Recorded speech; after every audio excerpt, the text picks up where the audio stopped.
Yeah, but I've got some planning here. Go on then. Quizzes. What I did was, when I was on holiday, yeah, you said, come up with a new idea, right? So the best way of coming up with ideas is sort of thinking, sort of nicking a TV show name and then twisting it a bit. Yeah. So, or just rip off Simon Mayo's idea completely. That's good advice for anyone out there. I didn't. Yeah. If you're interested in ideas. Karl is presently running a course writing for TV, and that's the lesson one, isn't it? Just rip something else off. Just do it and change the title slightly. Yeah. Well, go on. This one I haven't really got. I don't know what to do on the game, but I'm thinking strike it, Ricky. That's all you've got. That's what you've come up with. How long did that take? What is that? I just thought it sounded a bit like Lucky. Forget that one then. Yeah, forget that one. Okay, yeah, well, no, good. No, we all have hits and misses. Even Spielberg's, not all his films, can hit the. Go on. Right. No, okay, no, it's a good. Go on. Yeah. Do you remember Big Brother? Yeah. Do I remember Big Brother? No, go on. Big Mother, right? You call in. If your mum's heavy, you win a CD. What do you mean? How can you prove that? All right, forget that. Right, ER. Here's one. Right, ER. Good one. No. Yeah. No. The Price is Right. Remember that? Yeah. Right. The Price is Ricky? No. The Rice is Right. And what I do, I read from an Indian menu and a Chinese menu. You tell me whether you have pilau or egg fried. He's a genius, isn't he? He really is a modern. That one. Go on then. Let's go into this one. Let's not cross this off right away. Go on then. What you read from what? Well, I'll get a couple of menus from like an Indian and a Chinese takeaway. Yeah. And I'll go like, chicken korma. Well, could I just suggest that as it's an Indian, it'll be pilau, and anything you read out that is... Yeah, but you don't know which one I'm reading from. What, the chicken korma's Indian, isn't it? Yeah, so you go pilau. But then Well, you might as well say Indian or Chinese. No, because then the name wouldn't work. The Rice is Right. Okay, yeah, I forgot you're working for the title backwards, aren't you? Okay, yeah. Okay. I'm so confused. I don't know where I am or what day it is. I'm not sure. I just am. Crazy beat there on XFM 104.9. Right, we're going to do Educating Ricky instead of Rockbusters. Incidentally, on the subject of Rockbusters, we just had an email from Phil. He says, I could do with this week's rather shoddy array of prizes, as I'm doing a car boot sale tomorrow and need a bit more tat to fill the table. Probably send it we might as well do it anyway. Yeah. But Educating Ricky, it was a feature. Well, actually, about a year ago, I started a feature called Educating Karl, because we found out he had 1 E at O level at history. And I'd educate him on things like Rasputin, things that I thought he'd be interested in, Winston Churchill, some of the greats, some scientific facts. And then I said, it's your turn, and he started telling me about people born without legs. Some people have got a funny eye. There's a woman whose tongue's longer than her arm. And really, turning the screw on education. Yeah. So I don't know what he's got for me today. Maybe a dog born a cat. Let's have a look. We've done that one. We've done that. And is there, because often we should point out there's sometimes a crossover between Educating Ricky and Cheeky Freak of the Week, just in terms of subject matter. Yeah, so we've done Cheeky Freak of the Week. We've done all the freaks. What have we done with the Freak of the Week? There's a dog. There was a woman that had the back legs of a dog. There was last week. What was last week? It was the girl who was born with 4 eyes, 2 mouths, and 3 legs. Sure. You weren't that impressed. I thought if we've got to that and it's not impressing you. We are a tough audience. Let's move on. Is there a jingle for Educating Ricky? Educating Ricky. Oh God. You've told me Educating Ricky. Very similar to some of the other jingles I've done. Well, they're made by the same people. Yeah. Right, okay, well, it's just, Educating Ricky is just stuff that I learn in the week, and I think that's interesting. I keep it up here, and then I share it with you, right? And, some interesting stuff. One of them, right? Mount Everest. Go on. I need more. Right, well, there's a problem. Yeah. Because people are leaving rubbish up there and that. and like people, whoever owns it is saying, "Oh, he's saying, forget this. They're leaving a mess and all that." But do you know why it's called Mount Sorry, Everest? what was that? That's one, is it? That's one. There's rubbish on Mount Everest. No, How many people go up there? Are we talking about people dumping old tellies and washing machines? Who's fed up? The Yeti? What are you talking about? No, I mean, that isn't what I'm educating you. I'm just telling, this is part of the story. I'm just telling you. It's just a bit of context for you. Like, they're leaving loads of rubbish up there. Well, they're not leaving loads of rubbish up there, are they? No, they are. They're apparently. Not like right trams and washing machines and seagulls flying everywhere. I found a story about a bloke who, I don't know, he was messing about with a chainsaw and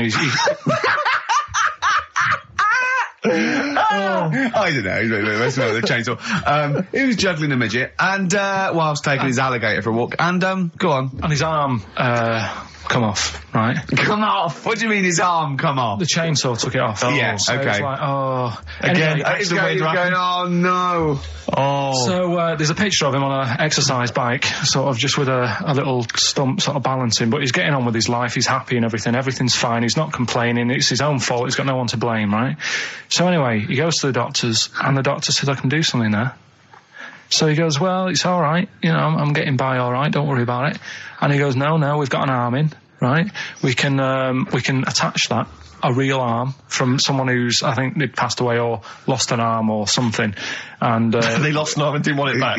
yeah, I'll have it. Are you using that? No, because I know someone. Because I know a bloke, actually. Yeah. Well, can't you just put this one back on?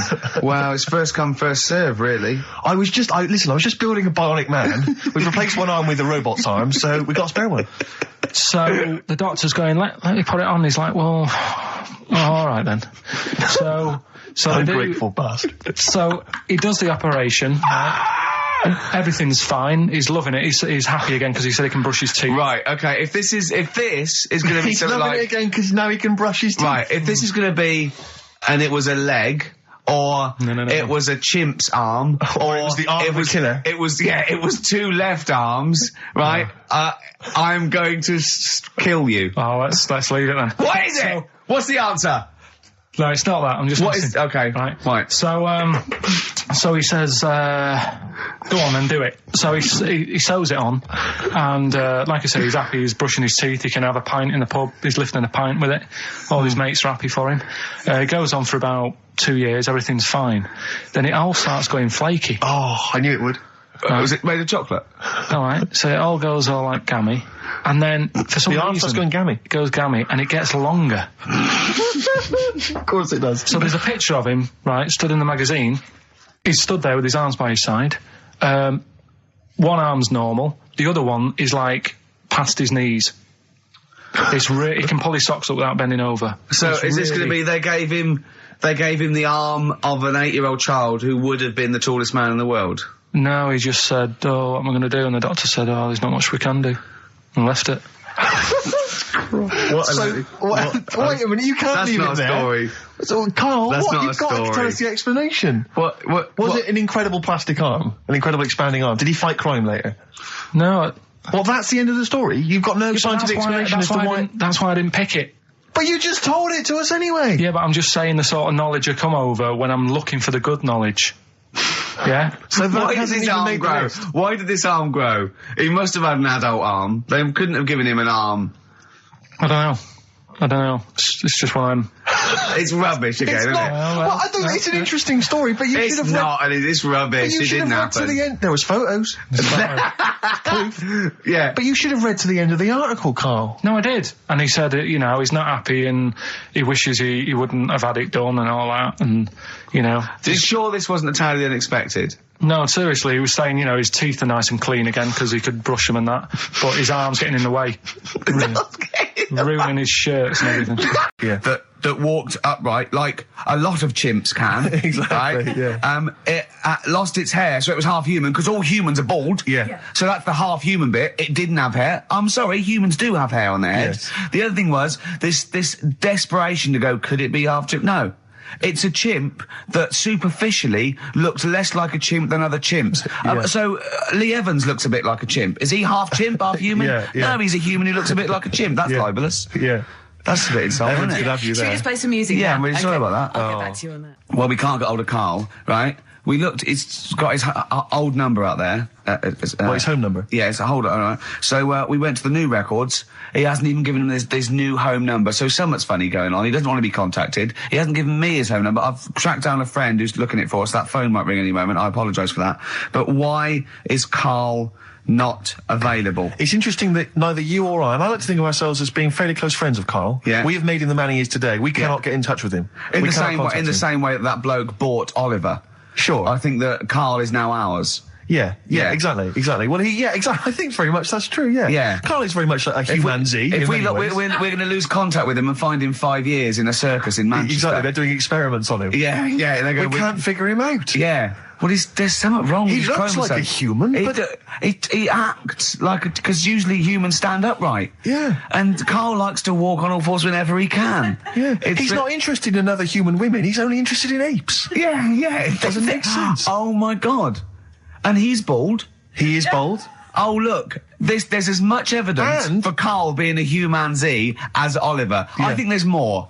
And Well, Carl barely walks upright. I know. Scared of fire. Yeah, I know. It is interesting, isn't it? Oliver was built, wasn't he? Yeah. I see. I Big ball. don't know. It was a- yeah, why it were you was- looking, Rick? I'm interested that you I couldn't. What? Your eyes were kind of uncontrollably drawn Steve, they were towards just his. there. No, I didn't see anything. I was just looking at his face. No, Sorry, Rick, but if there's something you want to get off your chest, yeah, and that was the human part of it then, was it? Being built like that? Because Yeah. that's humans, but... Yeah. Although Carl's is very tiny and hidden behind. And he's got... I've noticed something else as well. He's got a big red arse, that's true. hasn't he? Yeah, it's all beginning to slot into place. And I've seen him climb up a cabinet and eat a banana as well. Just over lunchtime. and peel it with his toes. It's all coming together. Yeah. Right, we're going to track him down because he's malingering. He's definitely malingering. Yeah. I'll tell you what, he's at home now in the garden swinging on his tyre. He's not ill. I think more truthfully, someone said to me that I said Carl might be ill. They said, "Right, are you not going to do the radio show then?" Well, that's what annoys me. I mean, that's the biggest problem. Is that, Yeah. let's be honest, we haven't got anything without All Carl. we've got is the hook. People are staying listening because eventually they think we might get through to him at home. Yeah. And there'll be fun on this show to be had. If we don't get in touch with Carl, I think we may as well just shoot off and leave Claire to do the show. I've on her got some own. great music. Is that not a... Well, is that- it's a small. Well, you could small, leave the music with conversation. me. I could just play There's not it. many That reasons is true, anyway isn't it? supposed to be here. Okay, well, play some great music Yeah, now, play a Steve. great tune. Okay, wedding present, Steve. Yeah, I'll explain what it is afterwards. Just play it. It's a joy. There's a monkey theme. There is a monkey There is a theme. monkey connection. Call in if you know the answer.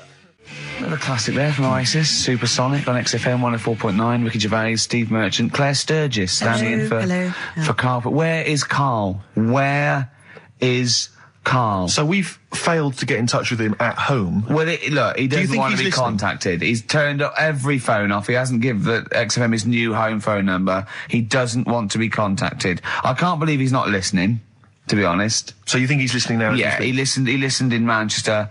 If he's not listening, he's out and about. I mean, has anyone spotted Carl? What's your message to him, Rick, if he's listening? Call up. Anything else more sort of... Call up or you're fired. Okay. Any bad language you want to use? Obviously, you can't really swear I on can't the radio. really say it. What sort of words? I mean, the F word, would you say? I'd say the F word. I'd call him a twat. Would you use the P word? I'm thinking of prick. Prick, yeah. Definitely use that. Not on air, but Sure. I'd call him a What about stupid tits? little What prick. would you just say you're a tit? Yeah. Yeah. Okay. Little, All right. little, you stupid little bag of tits, I'd Yeah, say to yeah, him. yeah, Not, yeah. I mean, privately. What about the MF word? Because that's pretty intense. That's pretty hardcore. Do you think that this is not appropriate now? Do you think that would be too extreme? I'm worried if I use that. There's no he going was, back. and he was genuinely ill. Sure. I'd feel You feel bad if he later a died. bit of A C word. Cock. Sure. Yeah. A cock. Yeah. So I wasn't thinking of that. And Sorry. I mean a male bird. Sure, because we've got into trouble with that before. Meaning penis, and we don't mean that. Yeah, we definitely don't mean penis. But if anyone out there, sorry about that. It was a discussion about bad language. We weren't actually using it. But if any of you out there do see the little twat, get him to call XFM immediately. Yeah, and likewise, if you're listening, Carl, you cheeky MF, well, you sexy MF, as Prince once said, Yeah. then give us a ring, because we'd love to talk to you. We just want to find out Just how you call are. in, and we know you're listening. Little Amy man, Red Vines. Brilliant. Lovely track. On XFM 104.9, Ricky Gervais, Steve Merchant, Claire Sturgis, in for Karl Pilkington, He hasn't called. He may be really ill. I'm feeling a bit guilty. How ill is he, though? I mean, do you know what I mean? How ill have you got to be to not be able to make a phone call? Honestly, Juan on XFM 104.9. Right, I just called Karl again. I've been calling him all the time, trying to get through to him, right? He's changed his message, so he is listening, and I've got proof. So can you just call the number, Claire? Yeah. Right, call this number. Now listen to this. This is really annoying. We should tell you now that this is not an amusing sketch or setup. No. What's happening there, Claire? Not quite happening for you? No, it's all right. We'll try that again. Try that again, Claire. Yeah. I'm livid now. I'm genuinely annoyed, because you'll see, when you hear the message, you'll realise why. Right. Okay, right. Let's try again. I don't know who he thinks he is now. I'm beginning to wonder if his minor celebrity is going to his head. All this nice write-up in Heat magazine. Yeah. It's changed him. Richard Anderson, incidentally, has emailed in. Go on. Dickers Anderson. It's not happening, is it, there? Is it? Why not? Because I'm a bit stupid. Why I can't work it out, can I? Can't figure it out. How would you call someone normally? Well, normally I just pick up the phone and dial it. Sure. No, I don't then mean... get- No, Yeah. I mean... But it's like I have a problem getting it through the desk. I tell you what, can I play an ad break and practice? I'll pretend this didn't happen and then Do you come know, back in a to weird you. way, it's like It's like Carl's having still Karl. here. It's like having Karl. Play the ads. I'll get back to you. Bit of Snoop. Never... And when did a bit of Snoop ever hurt anyone, Steve? Absolutely. Never, I don't think. Okay. Karl's away. He pulled the wool over Claire's eyes. There's a few people out there that believed he was ill. I knew he wasn't. In fact, at one point I thought, maybe he is ill. His message on his answer machine has changed in the last 5 minutes, and listen to it, and this is evidence that he's not ill. Right. Okay, Oh, here we okay. go then. Yeah. If you don't read out. Anderson, Richard Anderson, I should just say, has got in touch. Okay, Here we go. Hold on. there we go. Oh, Claire. No, I can do it. Just tell All me right. Anderson. This is ludicrous, yeah. Sorry I'm not in today, but not well on that. No more Rockbusters. I think that's what's affected me. It's got me down a bit. So he's joking. Yeah. The doctor said I'll be back swinging on my tyre in no time. So See you later. he was listening. He's clearly listening. So he was listening, because we said about swinging on We the see a side. message. At any time. Right. Karl, call me. In fact, I'll tell you what, we play a little game. Karl would appreciate this. Call me, Karl, or I'm going to give out your number.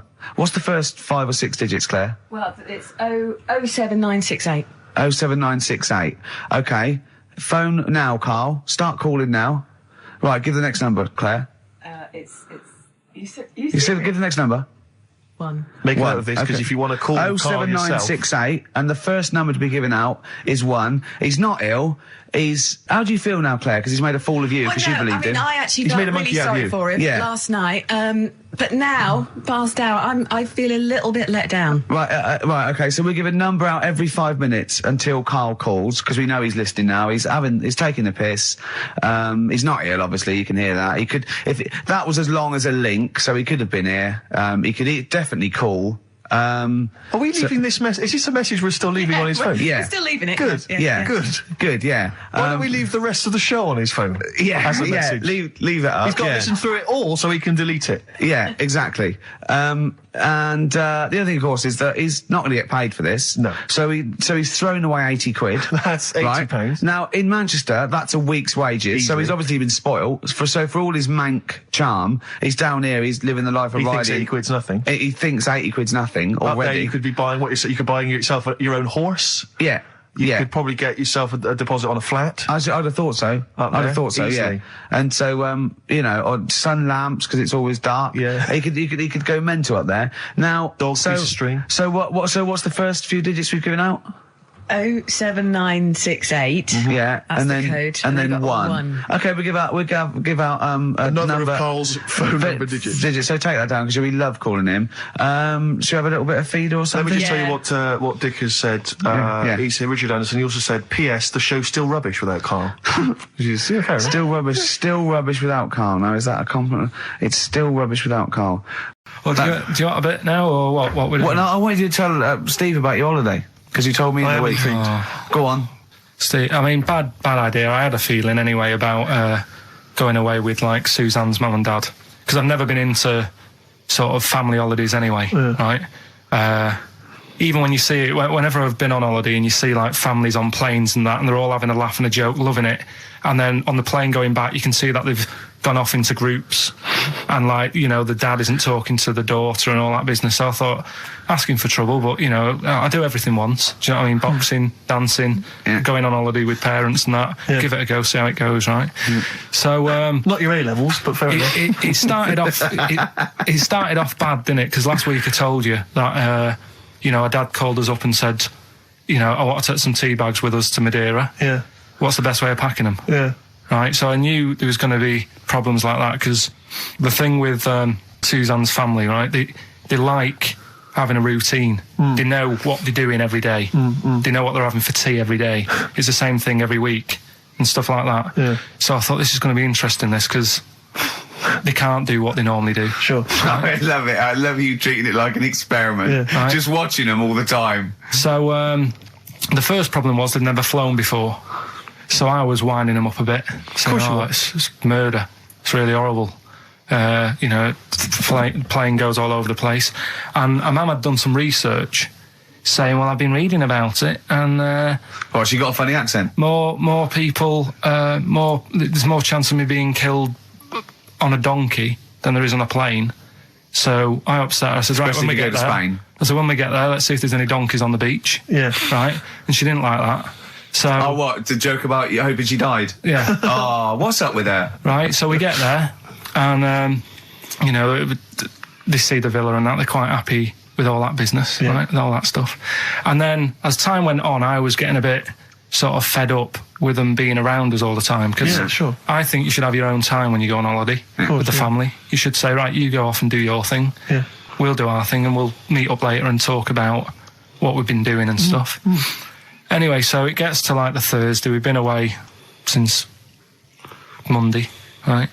And I said, right, we're going out tonight. So our mum says, yeah, we'll come with you. I said, no, it's just us. We're having a bit of time on our own, right? Is it true you said to her, you told me this, you said to her, you started to annoy me, I want some time on my own? Well, I told her at the start, I said, it's going to be interesting, this, because people annoy me when they're around me a lot. Sure. So I wasn't nasty to her, I just was saying people, not her. Oh, right. Yeah. Do you know what I mean? I'm just saying, you're going to get on my nerves.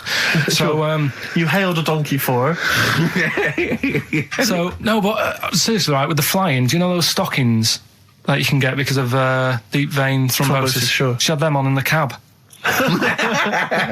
Brilliant. And it's only a 2-hour flight as well, so that was annoying me. Right, so anyway, it gets to this, you know, the Thursday night when I'm going out with Suzanne, and her mum's like sat on the sun lounger outside. So where are we going tonight? I said, no, like I said, it's just us. We're going out having a bit of time to ourselves. So I could see as the day was getting on, she was realising that she's got a night in with like her husband, right? Her face started to like look miserable. Sure. I thought, I'm loving this. Right. So I said, right, I'm going in to go and have a shower, go and get ready for the tonight. It's going to be great. And winding them up, wind them up because they can't come, because he said they can't. Right, so I go upstairs, have a shower and that. I come down, and a mum's smiling. Oh, hang on. So I'm thinking, hang on a minute, what's gone on here? So I went to Suzanne, I said, why is your mum smiling? She's not coming. She said, no, but my dad said he'll take her out now. So in a way, she was happy because she got her own way, which annoyed me. That annoyed you, sure, because you wanted you don't even want her husband taking her out? Well, it's just the fact she didn't want to go out. She was happy to stay in and have sausage, egg and chips that they'd found from some shop that sold English food. Right. So that's almost like what they do if they're at home. Sausage, egg and chips. So she was happy with that if we were staying in and having that. Well, because we were going out, she was fed up. Right. So she's smiling. So she's going, yeah, I'm going out now. So I said, well, enjoy yourself. She said, where are you going? I said, well, it doesn't matter, does it? You don't need to know. Sure. You're not going to where we're going. Oh, you just don't want us to be in the same restaurant. So yeah, that's right. I said I want a night out on my own with Suzanne. It's our holiday as well. I don't know. I can talk to you about this. This is not even his own parents. This is someone else's parents. These are the parents of the woman he loves. But even Suzanne sort of agreed with me. there's only so much time you can spend with your parents. That's why you leave. That's why when you're ill, you don't go home to them. Yeah? Sure. Yeah.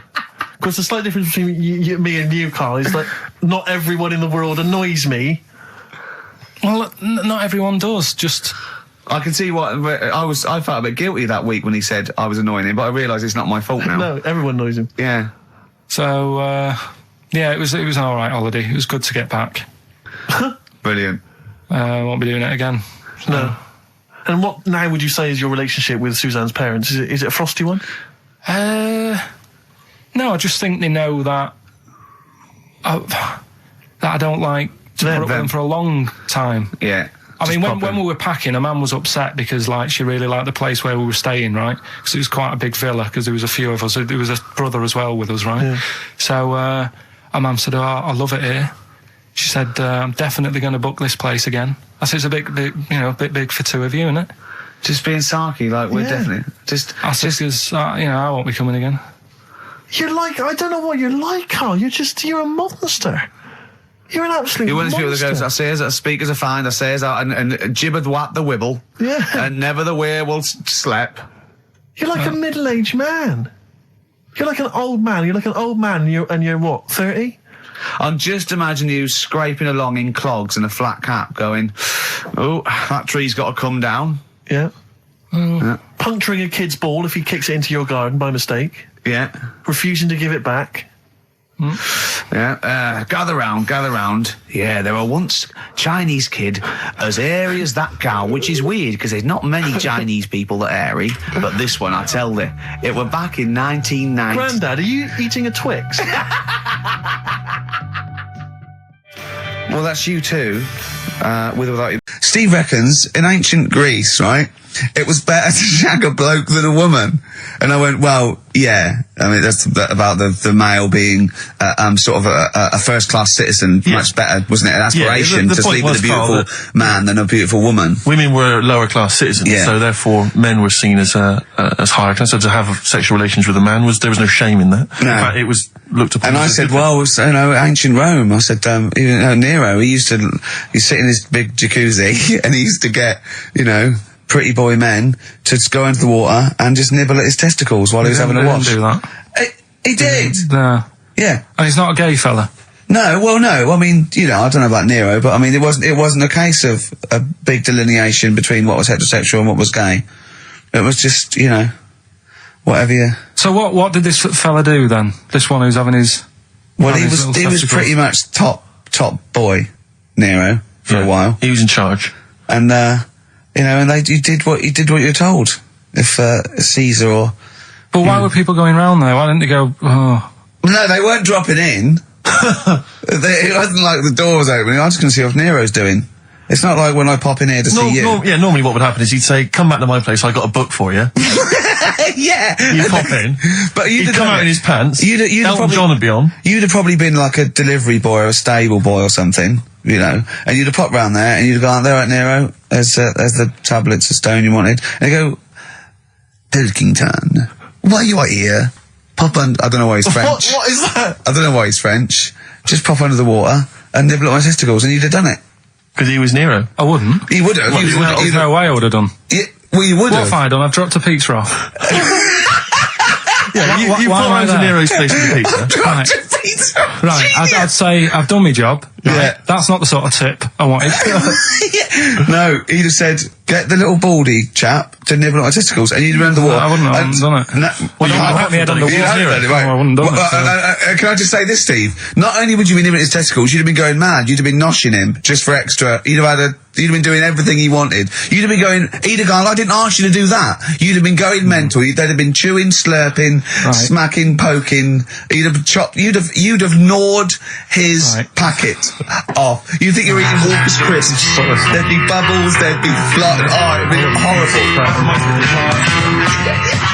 Yeah, why should you do it? And then someone else gets a nice new watch and there's world peace. Exactly. You're walking round, it's nice and peaceful, you know what time it is. He's swanning round, he's got a lovely new watch and there's no threat of him being bombed. Exactly. I'm quite happy the way I am, really. I don't really want Are that you much. really? But you're on a 4. Yeah, you're on a happy scale of 4. Yeah, you're on a 4. Surely you want to get to 10. Surely the point of life is to be on 10. Yeah, but what's a 10? Do you know what I mean? No. What's a 10? Contentment, absolute contentment, joy Bliss. in your heart, inwardly and outwardly. Not walking around with a little round mank head with your mouth open going, what's the point of that? I've done it once. Is that why you've still got all the condoms? I've done it once. What's the point of that? Alright, we're gonna get over some air gel. Come on. 10. Just one thing that would make you happy. That would cheer you up if you were feeling low. Tuesdays off as well? I'll have the MD just, resign straight away, shall I? I honestly don't know what would make me happy just like that. Because I am happy. I know you say I'm fed up and that. Do you know what? He said he wouldn't want to be too rich. He said because if I was too rich, then Suzanne would say, "Let's go around the world." He said he wants to be rich enough, so they're happy in that. But like I said to you though, the reason I did this was to get that kitchen, right? Now, Brilliant. as we speak now, right? Builder's in the flat. He's been annoying me. Of course he has. Of course he has. What's he been doing? When he turned up on Monday, right? Yeah. Wanders in, and the first thing he says to me is, said the pub across the road, is it any good? I said, well, it doesn't matter, does it? You're working on the kitchen. Think of saying that to a builder. Probably making conversation. Probably meant, do they do a toasted sandwich? Because I've got a half-hour lunch break, not an hour, like Karl Pilkington. So I'll probably then get a nice, cheese and tomato sandwich. Is that genuinely what you said to him? Yeah. The first thing you said So to him? Suzanne had a go at me saying, why have you said that? He hasn't even started on it yet. I cannot believe that. You're unbelievable, Karl. And you say it's us that are rude, crass, I wasn't being thoughtless. rude. I just was letting him know. Do you know what I mean? I know what He they're up knows to. what he was there for. He had it down on his little docket. Do the kitchen this week. He didn't come there and go, what did I come out for? Was it to go to the pub for a week? Why am I wearing these overalls? Yeah. Who's the little bald mank twat insulting me? Let me just check. Let me call the head office. I wasn't having a go though. I mean, they should have finished it yesterday, and they're there now, right, Yeah. on their own. And what annoyed me is they turned up late today. Hold on, Karl. I've just realised something. They're probably listening to the radio. This, I assume, tuned to XFM, isn't it, in your kitchen? Yeah, but they don't know it's me, do they? Do you know what I mean? No. They'd go, he's got a whiny mank voice as well. So's the bloke who owns this place. And the bloke who owns this place, when I said, what's that pub like across the road, said, well, you won't be bothering that. He's working on this. No, he won't be able to put two and two together, will he? You've suddenly, the penny's dropped, doesn't it? You've suddenly realised. Look at his face! Yeah. He's suddenly realised they might know it's him. And they could be listening, and they're going to clean you out, mate. Oh, if you are the builder working in, where is it? I won't say the address, but it's, Central London, isn't it? yeah. Go mental. Have whatever you want. Opposite Seriously. that pub that you like, He'll probably be in there now, so he won't be listening. Oh, insulting You know what I mean? a That's a further British insult. workman. He should have been in just go today. mental. He should have been at 8 this morning, Just which annoyed go me anyway. mental. Why? I really don't understand why they've got to start so early, right? Yeah. But he said he'll be there for 8, turned up at 9:30, right? Wanders in, and what annoys me is, he could have left all this downstairs. He had a paper under his arm, one of those crossword books, and a pot noodle. Now, I'm not being funny, but most of them take up quite a bit of time. A crossword book, he's not happy with just the one that's in the paper. If you're listening, if you are the builder that's listening now, doing Karl's flat, what about pissing in the laundry basket? Lonesome Day, Bruce Springsteen, on XFM 104.9. So, you've realised now that the builder could well be listening, knowing exactly who you're talking about. There's a chance of it. Do you know what I mean? Yeah. 'Cause I didn't think about it, but you're right, was tuned onto that. I think he did flick it on, thinking about it, thinking back. If so, yeah, he's probably listening now. No, he probably isn't. He probably is about half hour. If he's got any sense, he turned it to Heart or Virgin or Magic or something. But, there is a chance. Good advice to the listeners. Yeah. If you've got any sense, if you finish your crossword puzzles. I think, according to our figures, there's a 5% chance of him listening to it. Yeah. So, if we want to be accurate. Although he is in a house with it tuned to that, so I think it puts him right up to 50% straight But away. then again, Rick, he's got a job of work. So why would he be listening to this show? Well, he's doing a crossword at the moment. Yeah, well. You better hope he's not listening. Well, I mean, they do annoy me. I'm sticking by it. Yeah, anyway, go that on. builders. You might as well keep digging. Yeah, go on. No, I'm just saying they do annoy me the way they wake you up at 8 and then. Well, that's when they start work. Because I told you, I mean. Oh, we'll leave that one then. Yeah. No, but it's like the other day when they came in, I always like to test them. Do you know what I mean? When I had some work done on the last flat, that was in, right? That was renting. The builders were in, sorting the shower out and that. They woke me up about 7:30. Yeah. Right? Were you in the shower? No, all right. Good thing about cleaning this shower, there's never any hair down the plug hole. Yeah. Right? So, I left early to come to work, right? Sure. And I thought, I wonder what they're doing. I wonder if they have started. So I walked back to go back in. They'd left the flat and they was outside having a Starbucks. And it just annoys me that they couldn't do that first. Do you know what I mean? Have your breakfast first, then come and wake me up. But don't wake me up to then get me out of the flat and then say, right, let's go and have Well, breakfast. they've probably got to get in, haven't they? Don't What they? for? What for? They can put all the tools in the little lobby bit. Do you know what I mean? Yeah. Just winds me up. Sure. Now the thing is, the guy today who's doing the tiling, that's narrowed it down a bit more. Right?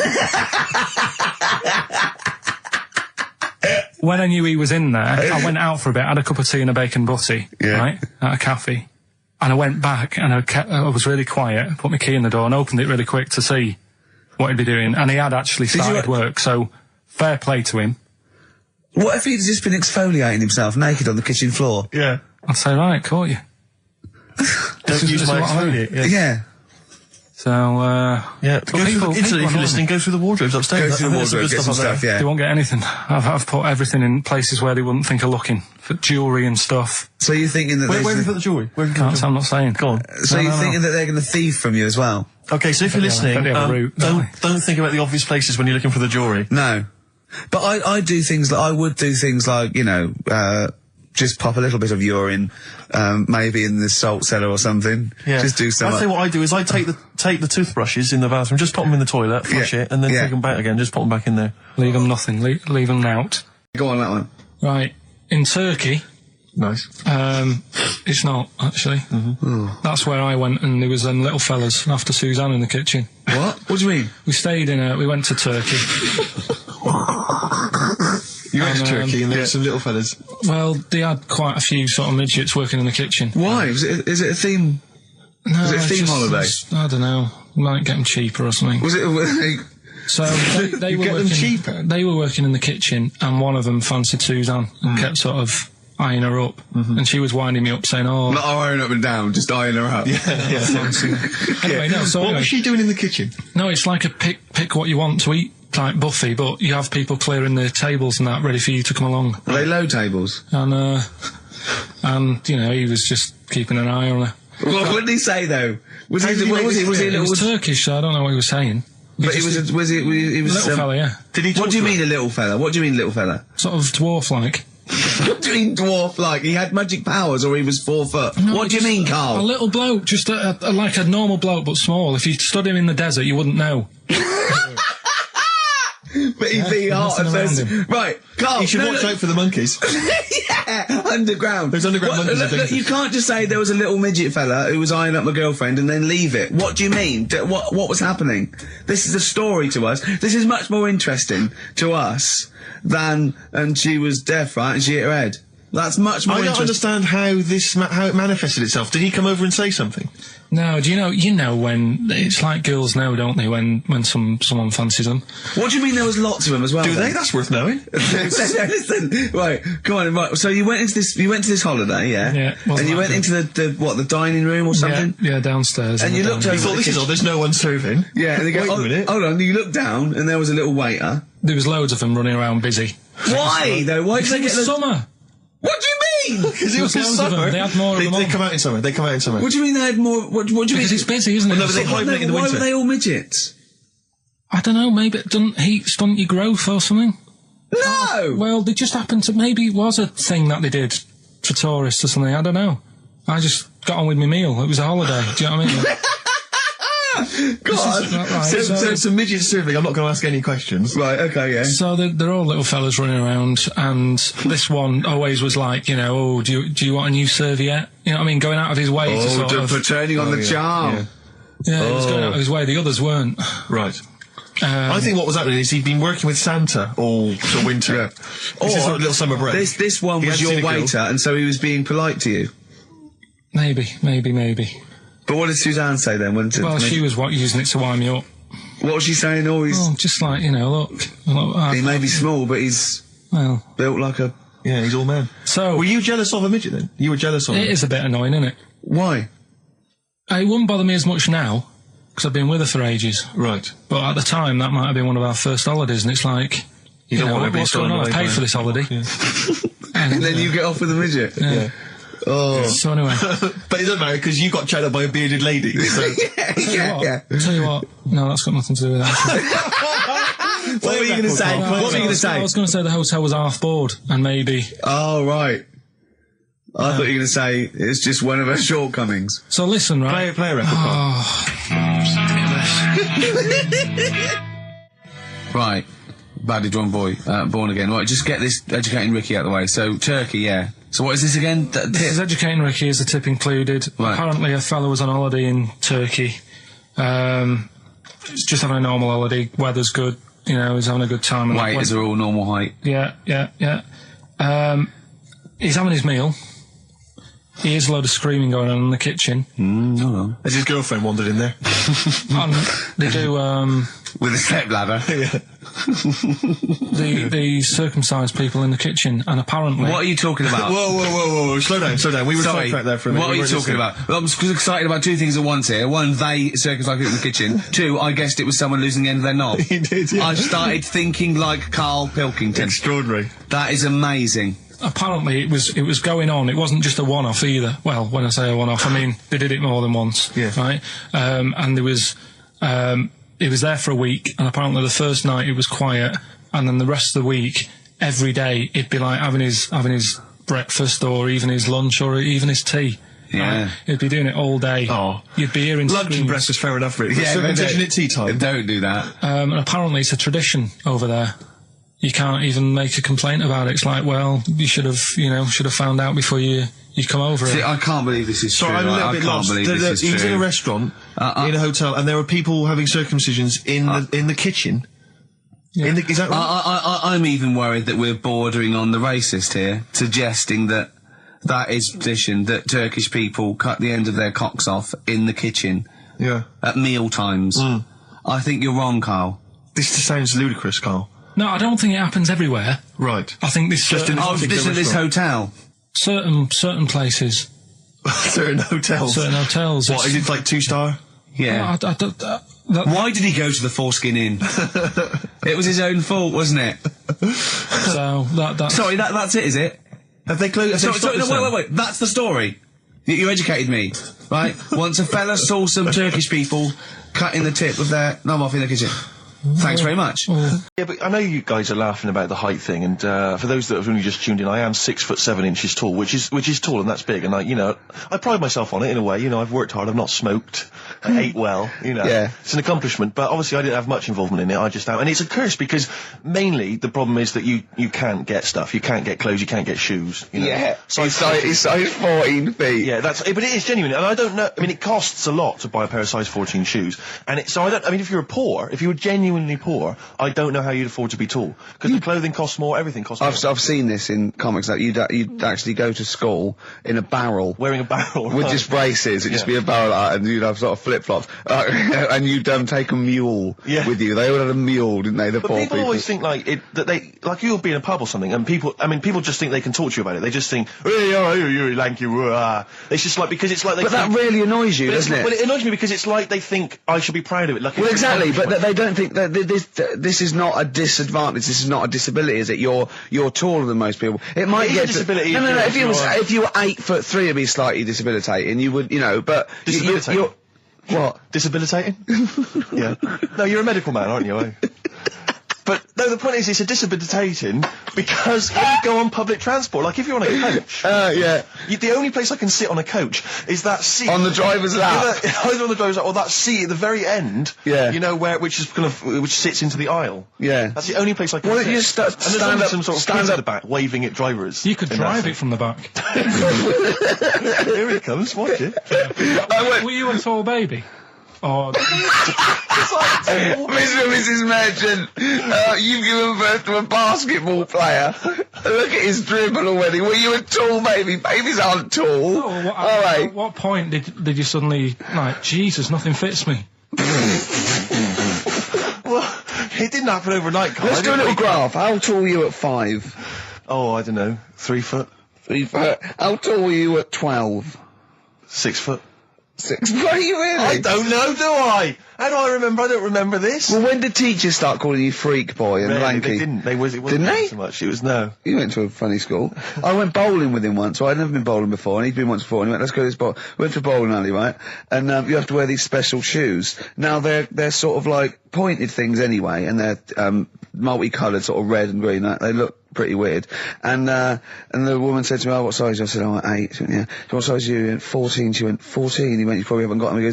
She goes, yeah, I think we have got one pair. And she put them on the table, and it was like Krusty the Clown. And I just started laughing. They looked so long, and he had to run round this bowling alley in these freaky clown But shoes. they don't look freaky clown like when I'm wearing them, because the rest of me's in proportion to it. It looked like a little wall bracket. One of the worst things that happened to me was when I was like, I don't know, when I was about 16 or something, we went to, it's a fire There's alarm. a fire alarm going off. There's a fire alarm going And the off. fire light's going off. Yeah. Should we not just maybe we play a evacuate? record and go and check that out? Wrap it up if you want. Oh, no, not wrap it up. Play a record, I'm gonna go. No, the See you fire, later. it's gone off, Rick, it's gone off. Oh! What, we might have burnt down! Yeah, I think we'd know about it. The flames licking around our ankles would be a clue. God. I'm gonna go and investigate. You shouldn't ignore a fire alarm, should ya? Blimey. We're entertaining the nation. Oh, look at him, he's scared of fire! What do you mean? I'm going for nobody has been that lucky before. Right, it's a story about this kid who was born, right? Was he? Yeah, he was popped out, like, and the dad and the mum saw the baby, and it was like, oh, that's a good-looking little kid. Sure. And they were proud and that. And then they're surprised that it's a good-looking little kid. It's theirs. yeah. Like it could have been a frog, and they'd have gone, "Oh, he's got your eyes." And then the doctor goes, yeah, it is, but look at that. What? He said, it's a boy and hasn't got a knob. I love the doctor saying that. I love this GP. Right. Oh, this midwife saying that. Oh, we love little boy. Yeah, but no knob, baby. Mr. and Mrs. I mean, think. Right. No, but I'm speeding it up a bit. All right, come on. So the baby's Right, so the born, baby's like and that, doctor and says, the "Look, doctor baby's says got a that, knob." and the woman's like, oh, it's our first as well, and stuff, right? She's really gutted. What's the second going to be like? So, Go ahead. so the Just a knob. doctor says, you know, We'll call it Carl. All right, go on. Right, so, go on. so the doctor says, well, I'll leave it with you for a bit, get used to the idea, right? As opposed to throwing it away. So he wanders off. Yeah. He comes back with a smile on his face, right? Found the knob. So the mum and dad are like, what are you smiling about? He said, you're not going to believe this. Baby's just been born. It's got 2. Right? You can have one of them. And they did a little operation.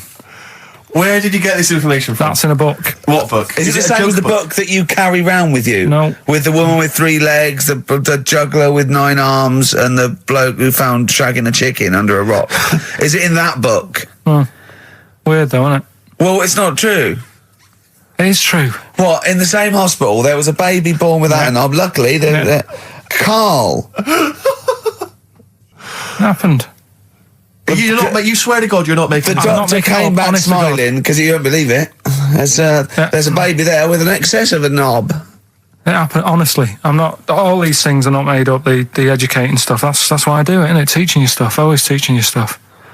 All right, if anyone can confirm the baby with no knob, they're going to confirm it because they're going to go to the same dubious website that Carl got it from. I always try to be level-headed and reasonable in these situations. And it's You always ignore it. Guatemala or Mexico. Rodriguez was born without a knob. Luckily, baby next door was one 2 knobs. What a load of shite. Play a record. It's the big one. It's what people tune in for.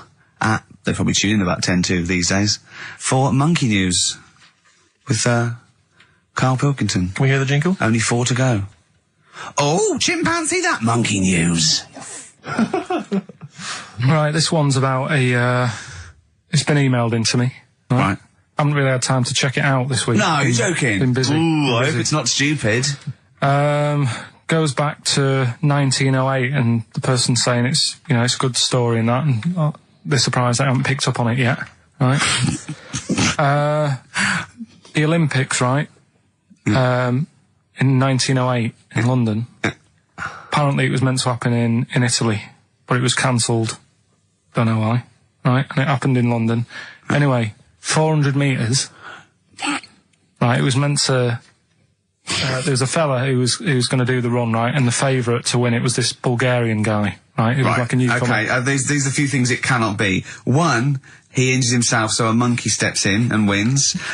Two, he does a drugs test. It turns out that he is a monkey. So if it's either of those, right, I'm gonna go mad. So anyway, so the fella, right, this favourite, everyone's putting the money on him, thinking, yeah, he's going to do it. Gonna Is he hairy? Is this bloke hairy? So anyway, so the race happens. Yeah.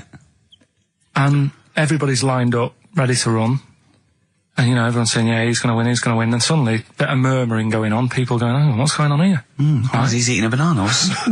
And there's a fella in the lane next to him. Yeah. Right? He's going up, who's that? He doesn't look familiar. Oh, Christ, Carl. You go. Right? Doesn't look familiar. Who's he? You know, Weird. What's going on? What's going on? What's going on? Yeah, what is it? What is it? Or who is it? I mean, not what is it? So they go in.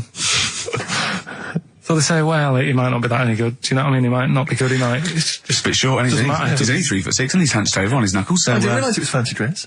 yeah. So I don't think he's going to be any good. So the race starts. Oh, he's put his finger up his arse. That's weird for a runner to do that before a race. It's weird, isn't it? Yeah. Race starts. Yeah. The fella that no one recognises wins it. People go, what's gone on here? Yeah, sure. Do you know what I mean? We had our money on the favourite. What's gone on? Who is this guy? Yeah. Anyway, he stood up there, right? He's looking well happy. Yeah. He's lifting the trophy and everything. Right. Long arms. That trophy's higher than... So anyway... He's only 3 foot, but the trophy's 9 foot in the air with those long arms. I'm suspicious. Go on. They had the picture in the paper the next day. Sure. And everyone's going, yeah, he was fast and everything, but... quite hairy for a run. Oh, I'll tell you Come what. on, come on. Quite It's hairy for a run. Because ridiculous. normally they shave themselves, don't they, to make them faster. And No. that. How did he manage it? It's really hairy and that. So anyway, he wins the stuff. He walks away with a cup. The people who are in charge of the running, or like the Olympic Committee, look further into it. Turns out it was a chimp. Right, keep talking. No, don't keep talking. Why encourage him? Shut up. This is monkey news. If you can't handle the news... It's news from 1909, and I haven't heard about a chimp winning the Olympics. Be quiet. What happened there, then? 400 metres, right? Now, the thing is... talk shit. The annoying Please, thing was, Ricky. it took so long for the Olympic Committee, right, to find out that it was a monkey. It was going manic. It went into loads of races. It was picking up loads of, like... Oh, shut up! He right? became a celebrity. It was doing endorsements on TV. Don't talk shit. It said he managed to win the same race 4 years later in Athens because... How did he get to But Athens? it's a joke. They're winding you up, Carl. Weird. It's not weird. It's isn't it? right. I do not believe it. Well, that's okay. There's only 3 of them to go then. Right, week off work. Do you know, like, my mum likes gnomes and stuff, Yeah, right? of course she does. She's lived with one for 30 years. She said, you know, get your dad to take us to this park where they've got, like, you know, 6-foot gnomes and stuff, right? Have a walk about. Sounds like a nightmare. Yeah. Sounds like a living nightmare. Keep an eye on Carl. So He anyway, stood still for 2 minutes. Someone bought him. no, you can't buy them and that. It's like a little exhibition thing, Yeah. right? And it's part of a hall, right? This big hall that you have to pay to get in, but we didn't want to see the hall. I just wanted to see the gnomes. Of course you did, yeah. So anyway, my dad says, yeah, well, we can get in there for free. Of course he did. Clever. Right? So we parked up on this little country lane, right? No one about. We walked How much down was it to go in? Like £2? about £3 each. Yeah. But he said, well, yeah, but if you don't have to pay, do you know what I mean? You enjoy it even more, don't you, when you're walking about and you're thinking, I've got this £3 in my pocket, no one's having it. Yeah. Right? No, looking over shoulder for a bloke with a peak hat saying, can I see your ticket, please? I wouldn't enjoy it more, no. Go on. Yeah, but you don't worry about it, do you? You got a bit of money now then, Rick. You know, you've changed. So anyway, so we had to walk across about 4 fields. For £3. Right? And what happened was, we're walking through all these fields and what have you, big grass and muddy bits and all that, 'cause it'd been raining, and climbing over fences and stuff. And we're in this field, right? And I look to my right, and there's about 30 cows all staring at us, right? And Suzanne started to panic a bit. She said, we shouldn't be here. And Dad says, of course we can. We're allowed to go wherever we want. You know, all this land, it's ramblers' rights and all that stuff. Yeah. And take a cow if you want. So, Unattended.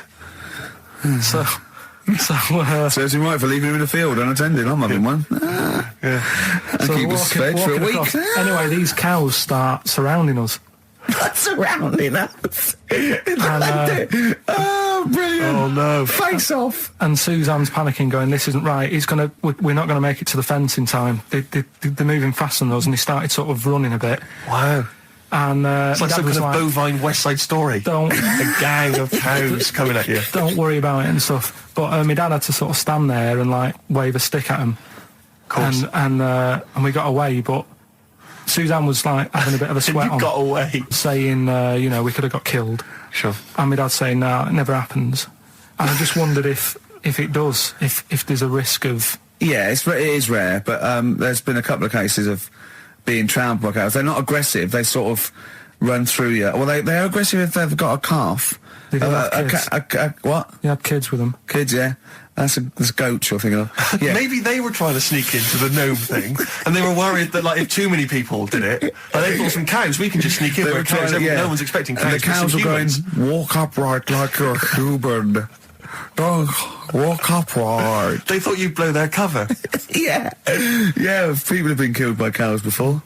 Yeah, that was like the highlight. And then...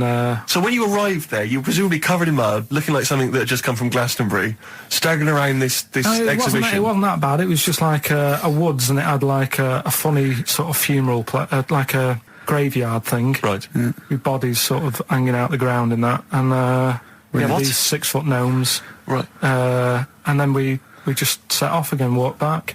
It was good.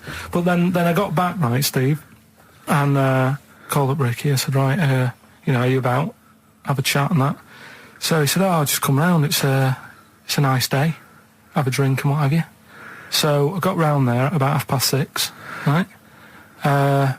Go up to his door, knock on his door, right? He stood there with his tackle out. Oh. Yeah, what did you make of that? What was wrong with that? What do you mean, what's wrong with that? Why were you it was looking at hot. it? Why was were you hot. looking at it? I tried not to look at it. But again, you're always sort of attracted to it, aren't you? Kind of like... I've never been attracted to another man's tackle. I don't know what you mean. You can't help but have a little sly look.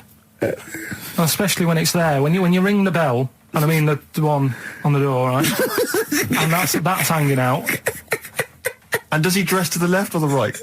It was to the left, right? Yeah, it was left, yeah. Just popped it out of my shorts for him. Just popped him out of the shorts. Should have seen the state of him. Shorts on, no top, cigar.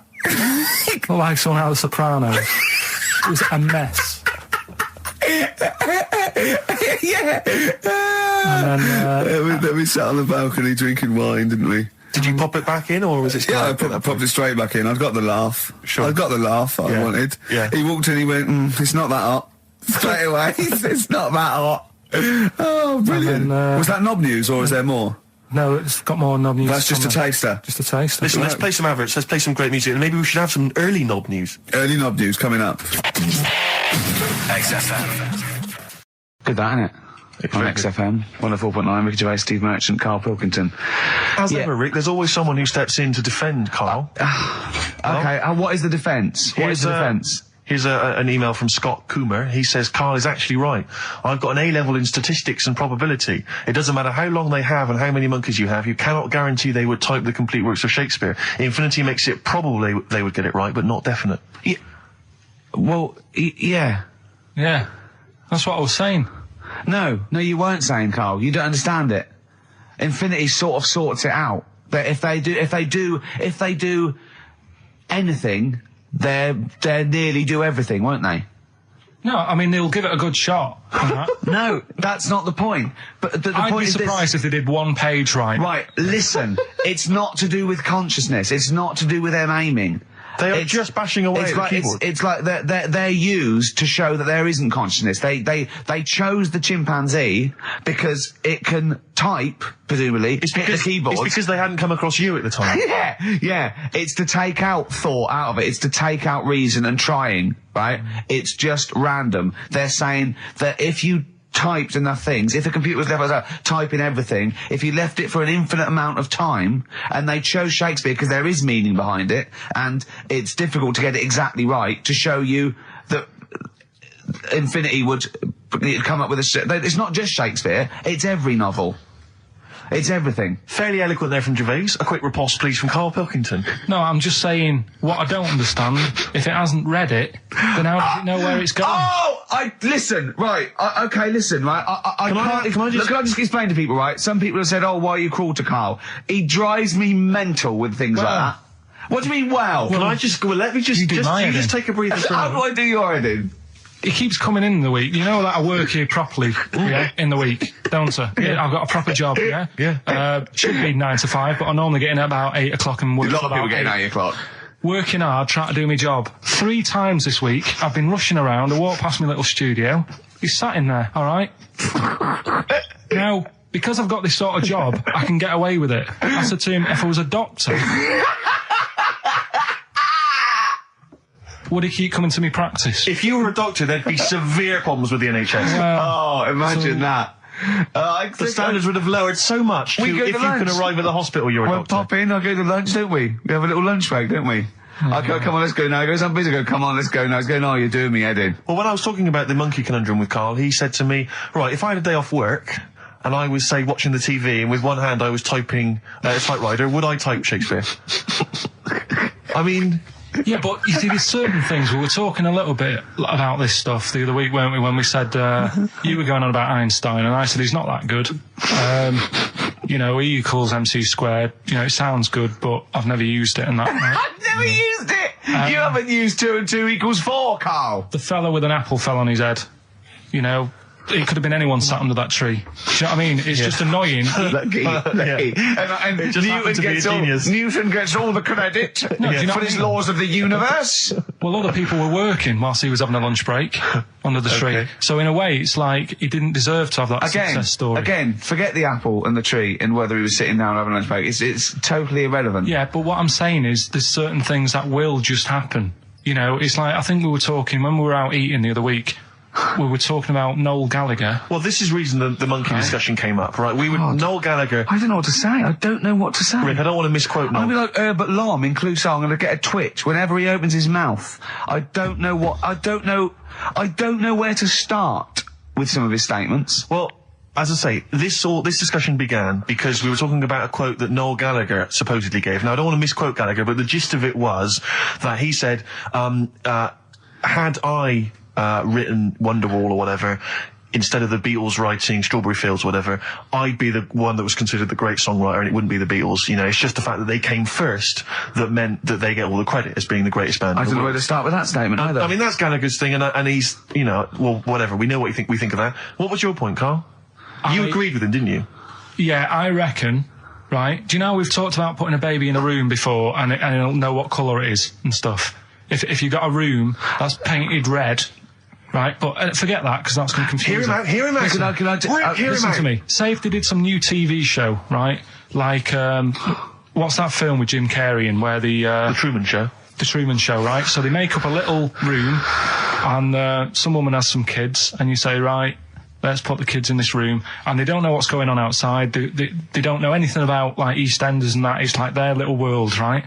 They don't know anything that's gone on. How could a child survive without EastEnders? Right, listen. So you sat in the room, right? And then when they're all asleep, right, Wait for this bit. someone Have you heard this? Yeah, bit? wait for this bit. They're all in a room. Yeah. They're asleep.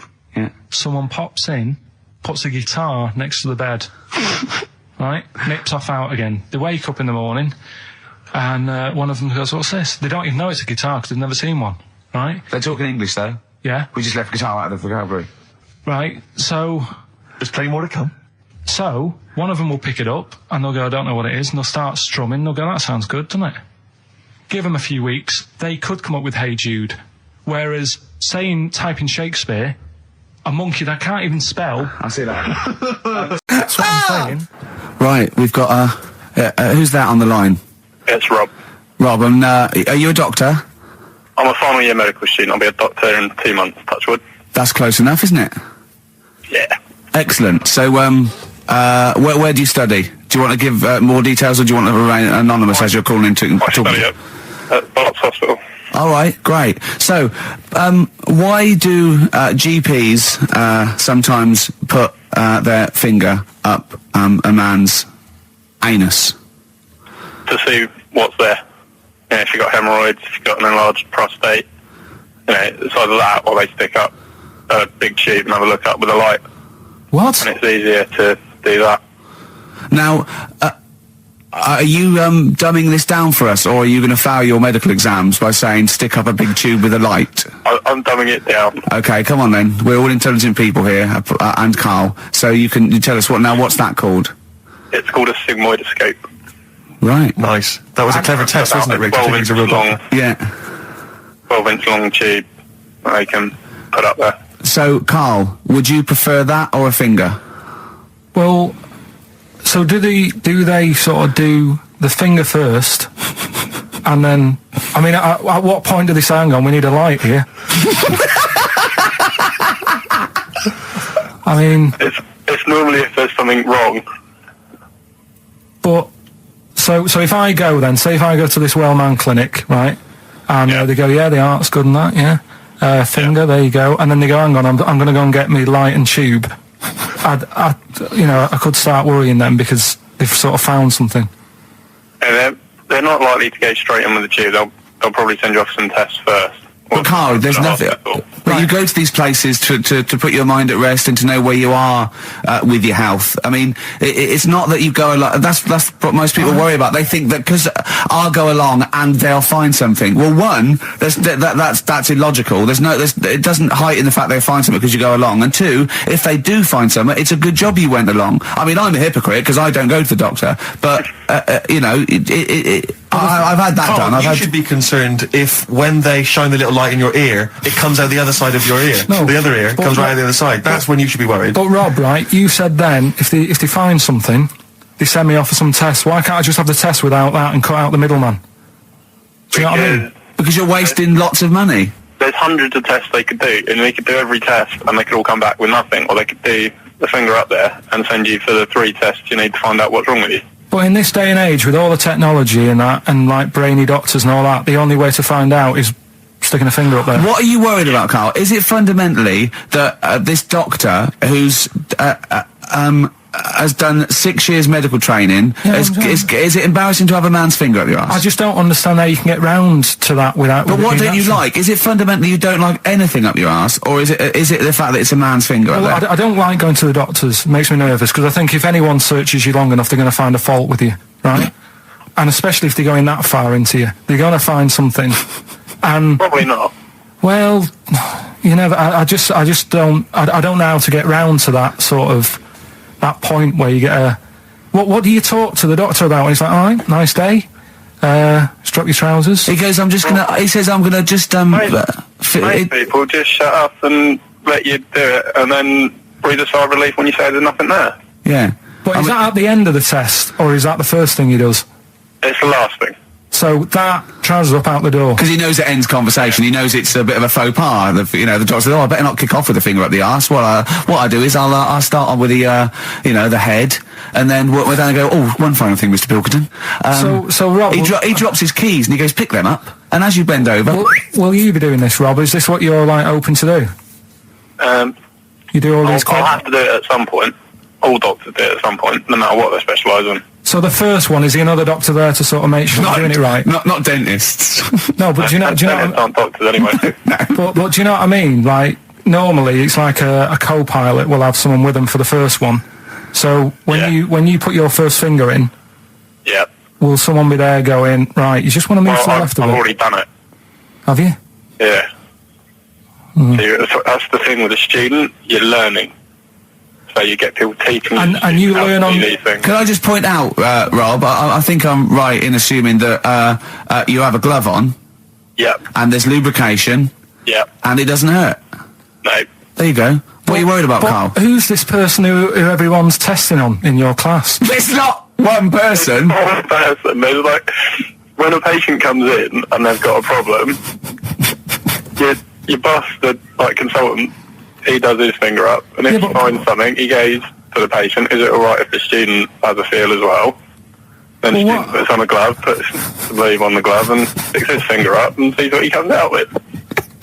Rob, I wish you could see Carl's face I mean, his face when you said, and he says, can this fella have a go as well? He looked horrified that he thought it was a free-for-all, like there's a queue of people trying on gloves and going, let's have a go. That looks good up there. What have you found? No, I mean, how come you had to sort of... Is it not something you could test on yourself rather than waiting for other people to come in? Because then, you know... It's an awkward position to get to, really, isn't it? Well, but you can have a good rummage then without feeling too awkward, but to sort of have a go on your first patient when you don't really know what you're looking for anyway, do you know what I mean? Never really thought about it. Because you don't, if you've never done it before, you pop your finger in there, and you've got to sort of look, you've got to have an expression on your face like you know what you're finding. Well, they can't see what you look, they can't see your face. There. You got the big boss consultant man going, now move your finger there and you'll probably feel this. But he's just done it, he knows what's there. Well, what? Oh, so he's already had a go. He's had a feel, and he's going right. If you feel to the right, that's the conglomerate or whatever. The conglomerate, yeah. Its conglomerate is in perfect working order. Well, I'm still. Thank you, Rob. I'm sorry you had to go through this. Carl is probably the worst patient you'll ever encounter in your medical career. Good luck with your finals, and thanks very much. And do you know any female doctors who do this? Or? Thank you, XFM 104.9. Thank you. Well, we'll start off with the Mr. Freeze. Tell Steve the story of Mr. Freeze. This is the first time he nearly died. This is the most serious of the lot, really. So, what it was, do you know, like, don't know if your mum and dad did the same thing, but like they do the weekly shopping on like a Friday. Yeah. So when you got to Thursday, there wouldn't be much stuff left in the cupboard. It'd just be like, you know, your Jacob's crackers and stuff like that. So when they'd been to the supermarket and they came back, I was like, you know, what's that saying? Like a pig in... You know, I loved it. It was like loads of food coming in, loads of biscuits. What is that saying? He nearly said pig in shit. Right. Is that the saying? Yeah. Right. So yeah, all this food comes in. Thank God he didn't. Otherwise he'd have been in trouble. That's true enough. Because he's culpable for our actions because Exactly. he's the producer. So technically, that twat's in charge. Go on. Right, so anyway, there's loads of food, and I'm like, oh yeah, look at this, and chocolate biscuits, and, you know, penguins and stuff. Bacon. And bacon. Just in case, you never know. So anyway, my mum and dad's putting the food away. Me and our kid are like, he's already grabbed something, gone back upstairs. It's like feral children. it's like a quest for fire. And then they ran upstairs. What did he just sit under the bed, gnawing at some sort of pig's trotter? So I saw, do you remember Mr. Freeze Pops? I do, yeah. So they're kind of like popsicles, icicles. Yeah, but really long, like a foot long, right? Yeah. So I thought, I'll have one of them, so I grabbed it.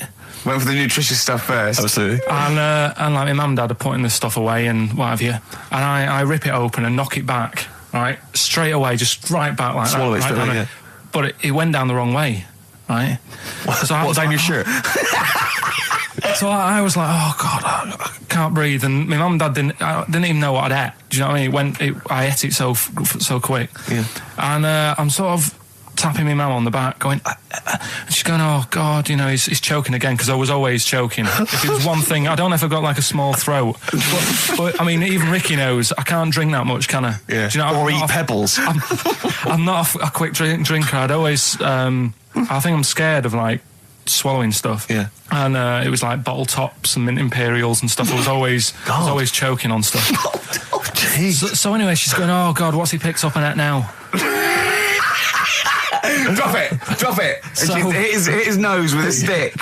So I was going, I'm choking. At this point, my dad had I think he'd put his share away, you know, his food away, and he'd gone. His share, I love it. Yeah. He'd gone to watch like Winner Takes All or whatever in a lounge, and I was in the kitchen, and I was starting to I didn't care anymore. Do you know what I mean? I just got to that point where I wasn't struggling anymore. You just thought, I'm done. I just was like falling to the ground. And my mum's going, you know, get in here, I think it's serious. And my dad comes in and sort of starts shouting at me, saying that's what you get for being greedy. He didn't even know what I'd eaten. Well, it was the moment to teach you a lesson, certainly. So he's there like that, and my mum's going, oh, look at him, and my lips were going purple, and my eyes were rolling into the back of my head. You look like Marilyn Manson. And so anyway, she grabbed me from behind and did that fireman thing. The Heimlich manoeuvre. Yeah. And, you know, winded me. And it came up, and I was all right. What, the whole popsicle came flying back out? You see, that's what I don't understand.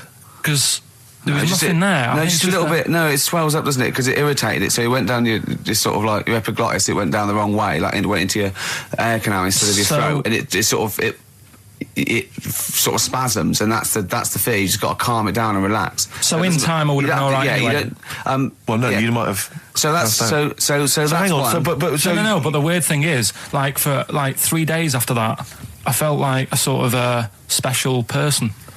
I went to school. I'm saying nothing. I did full days. a special needs person. Yeah. I went to school the next 3 days after that. I didn't like wag it or anything. I did full days. I love that. 3 days, turn over yeah, a leaf. exactly. After 3 days, you thought, screw it. Yeah, did a quick history exam. Right, next one. weird. That's popsicle. That's popsicle hell. Just get this educating Ricky out of the way. So Turkey, yeah. So what is this again? It's educating Ricky is a tip included. Right. Apparently, a fellow was on holiday in Turkey. It's just having a normal holiday. Weather's good. You know, he's having a good time. Weight is all normal height. Yeah. He's having his meal. He hears a load of screaming going on in the kitchen. Hold on. Has his girlfriend wandered in there? And they do, With a stepladder.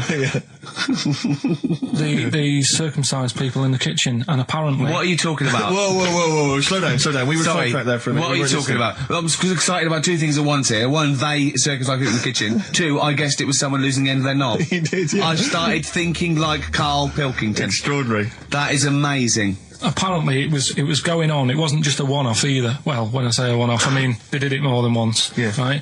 And there was it was there for a week, and apparently the first night it was quiet, and then the rest of the week, every day it'd be like having his breakfast or even his lunch or even his tea. Yeah. Right? He'd be doing it all day. Oh. You'd be hearing Lunch and screams. breakfast, fair enough, really. Yeah, Circumcision at tea time. Don't do that. And apparently it's a tradition over there. You can't even make a complaint about it. It's like, well, you should have found out before you come over See, it. I can't believe this is Sorry, true. I'm a little I bit can't lost. believe this is He was in true. a restaurant, in a hotel, and there were people having circumcisions in the kitchen. Yeah. Is that right? I'm even worried that we're bordering on the racist here, suggesting that is tradition, that Turkish people cut the end of their cocks off in the kitchen Yeah. at meal times. I think you're wrong, Carl. This just sounds ludicrous, Carl. No, I don't think it happens everywhere. Right. I think this Just in Oh, this is this hotel. certain places, Certain hotels. certain hotels. What, is it like 2-star? Yeah. That- Why did he go to the Foreskin Inn? It was his own fault, wasn't it? so that Sorry, that's it, is it? Have they closed? Sorry, no, wait. That's the story. You educated me, right? Once a fella saw some Turkish people cutting the tip of their knob off in the kitchen. Thanks very much. Thanks very much, Carl. Got any more? Well, there's things you can learn from it. Either don't go to Turkey, No! don't have calamari when you're over there.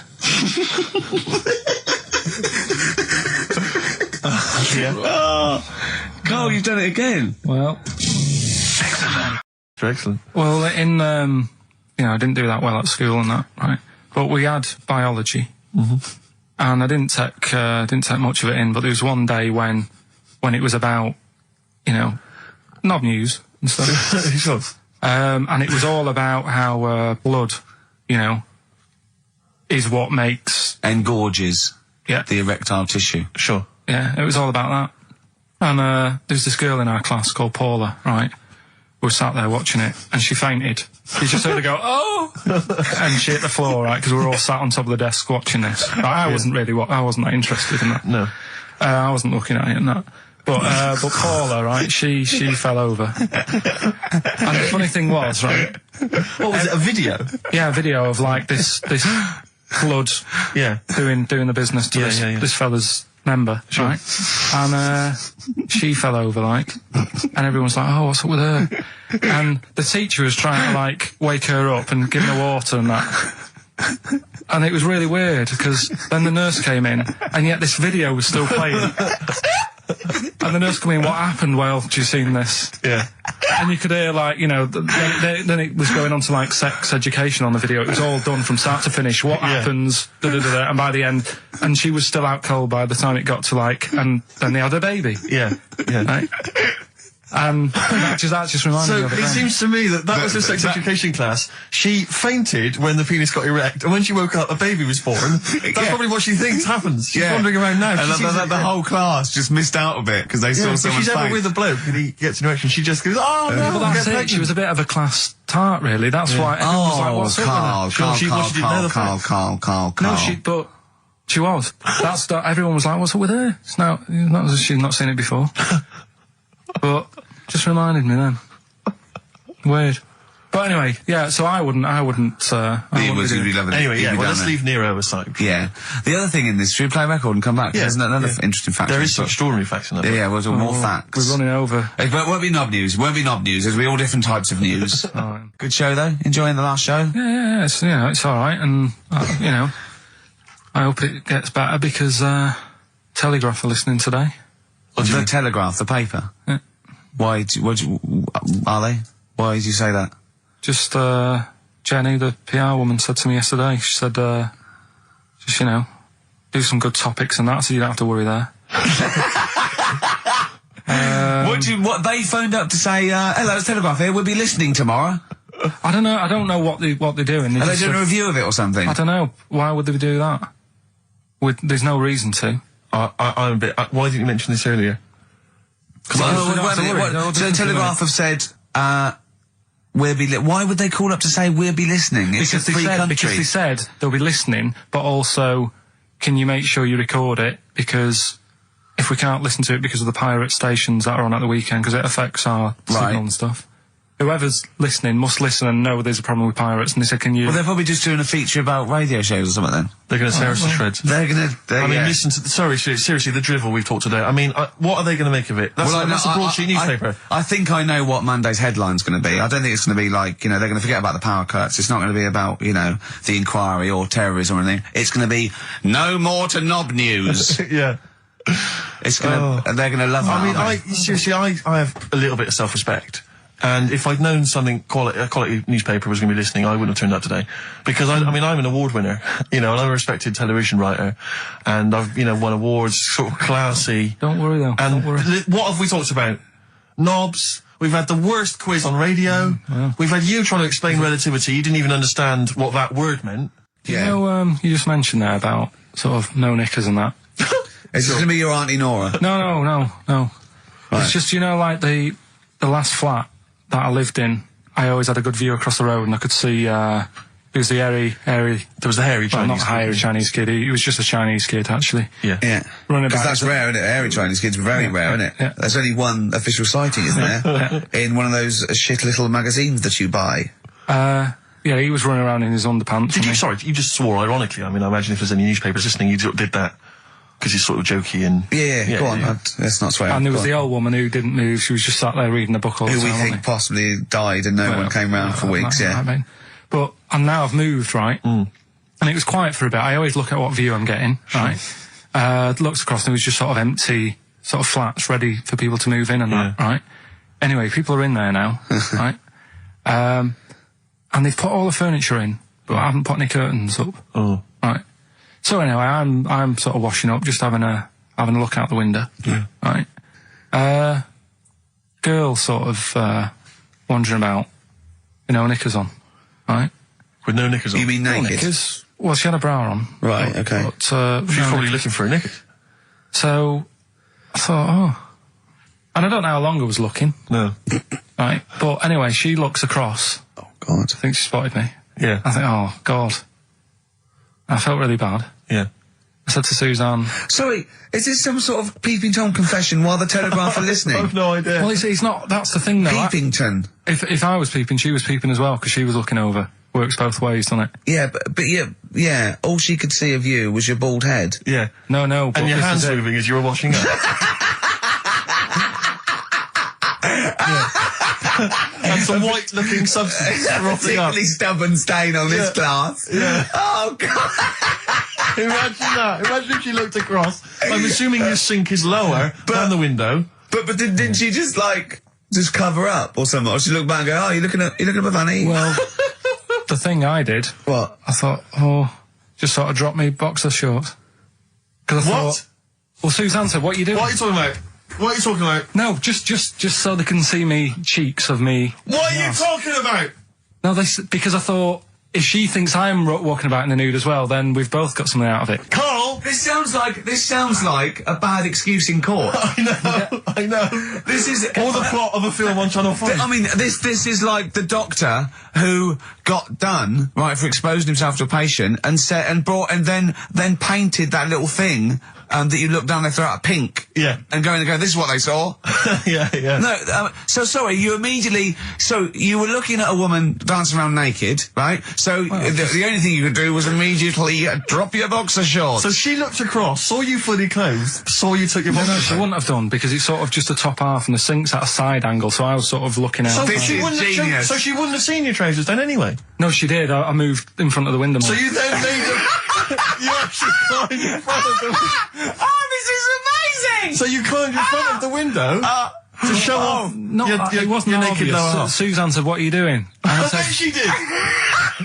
What are you looking at? I sent you in here to What clean up. are you doing? I'm just taking my trousers down, stand over the window. Why? Because there's a naked woman across the road. What do you think I'm doing, Suzanne? I'm exposing myself while looking at some free funny. Leave it. What's up with you, Suzanne? Leave it then, leave it. Christ. Are we doing Rockbusters or? Yeah. Oh, she sent you in there to read up on Einstein. She comes in and finds that. Oh, brilliant! Wait a minute, can I just check? A final question. What did the woman across the way... What happened? What was her I reaction? didn't look again. I just thought you've seen a bit of action as well. We're both happy. Let's leave it. Brilliant. So were you waddling around like a penguin with your trousers around your ankles? I just was walking about, and Suzanne said, "What are you doing?" I said, "I'll explain to you in a bit, but don't look out the window because then it's Excellent. obvious." Then he sees she calls her husband to look at Carl walking around naked. He goes, "Oh, she's got a quick, Suzanne, get him out. There's only one with you can do. Get some more friends. They've gone one more."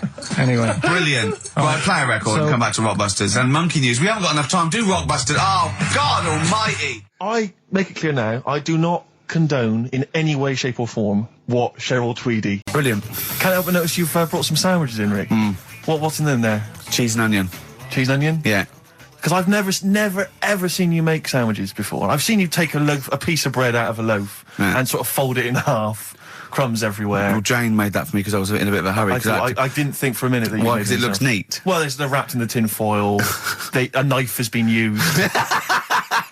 As opposed to chewing round the baguette. Exactly. Breaking it in half. Yeah. Albert Steptoe. Yeah. Brilliant. Yeah. Nice. It's great, but the onions are strong. Are they? Making my eyes water. Yeah. If I go and breathe on you, it'll cure any sort of skin disease you might have. Skin disease. We watched that, Carl, you know, that Carl was raving about that thing about parasites, about worms coming out your brain and that. And I watched What is this? Is it a TV show? Yeah, called Body Snatchers. Right. And it was pretty fascinating. And, I mean, amazingly shot as well. I mean, it's got to win an award for photography. Yeah. And there was one bit that this little girl had been bitten by a mosquito and laid her eggs, and it went to the doctor. She had a lump on her neck, like a boil. And they pulled it out, and it was like a bullet, this maggot. And they put it down, and it was wriggling in her blood, right? But the hole left was sort of aesthetically pleasing. You know, like that feeling you get, like, I once had an ingrowing hair, and I quite liked it when I pulled it out. And it's a perfect little hole. And I thought, I wouldn't mind having those as long as they sort of like healed over. What are you talking about? I don't know, it's weird, isn't it? But why would you want a hole in your body? No, it's got pulling something out, sort of like pulling something out of your body. It's I sort don't of know what you're cleansing, talking isn't it? No, but it's sort of like, I don't know what it This was. is it. You watch one programme recommended to you by Carl, you've turned into Carl. You want a hole in your body? No, it was like, you know, like squeezing a really good sort of like spot. I mean, I haven't squeezed spots for ages, and I'd never had spots, but maybe that's it. I didn't have spots. Right. And I always thought that'd be nice, squeezing a spot. I don't know what you're talking about. Why I would don't these know. things be I don't know what I'm pleasurable? talking- Why would an ingrowing hair? That's Yeah, it was great good. fun. That was good, because I got it. It was like a little lump, and I pulled it, and then it pulled out, and it was like left a little... I know what you mean. Because Yeah. I get thick hairs Yeah. and they're Yeah. like really. Oh, when they come out, it's like a bit of wax. Yeah. Like putting out a little candle. And I that's- love that. What? Yeah. Because I've got not much hair on my head. No. Right? It sort of grows thicker on my face. No, not true. Sure, but go on. Yeah. No, it does. Not true, baby. Go on. No evidence for that. Just made it up. So it grows sort of thicker on my neck and that, and now and again I'll see like something that's like a twig. Right? It's really thick. Yeah, you feel it, and then you think, oh, I'm going to have that. And then you work at it, and then when you get hold of it, it's brilliant. It's like pulling out, it's fantastic. It's waxy and build up, and it pulls it out, and it stretches your skin, and it leaves a hole. I think I didn't see it. I think it was called I know the the question is. strangest, The strangest village in Britain. Yeah. Did he watch it? He called me 6 times during it. Of course, Called me 6 times. Now, just explain briefly what this was, because I didn't see it. Well, it was a sort of an experiment. I think I can work out from the sort of 70s. And it was sort of run by, from what I can make out, mainly sort of German Christians. Right. And what it was people with various disabilities or mental illnesses, Down syndrome, autism, bewildered, and they were living normally in the community. And there was 300 people in the village. Half had some sort of problem, mental problem or disability, and the other half were sort of carers. And I mean, it was very, very strange. And where is this village? It's somewhere in this. It's up near Yorkshire. Whitby, innit? Yorkshire, Right. yeah. Okay. But he called me. He called me at various points. We were watching that. It started off. He went, "Geez, if that's the beginning, what have they got coming up?" Then there was 2 fellas, and the phone rang, and it went, "What is going on?" And it was 2 blokes who had created their own language. Okay. And they were going, "What would it lo?" And you go, "What would it lo?" And it was an interesting program. I love documentaries like that. But what made it twice as good was that I knew that Karl was getting confused. Yeah. There was one bloke that went round interviewing people, and he'd just have a string of questions, and he'd go, "Have you ever had curly hair? What's your favourite animal? Have you ever seen a badger?" All right. And Karl was getting stressed. It was stressing me out. Because he was trying to think of the answers quickly enough. He was sort of saying, do you like mosaics and that? And I was like, oh, do it. And the next question was coming in. It was like Mallet's mallet. You know, that sort of that word association thing. I was stressing me out. But he said he wanted to go there. He actually said, "Oh, could I go for a holiday there?" And I went, "Well, I doubt that. I don't know. Maybe you could go on a visit." That would be great, wouldn't it?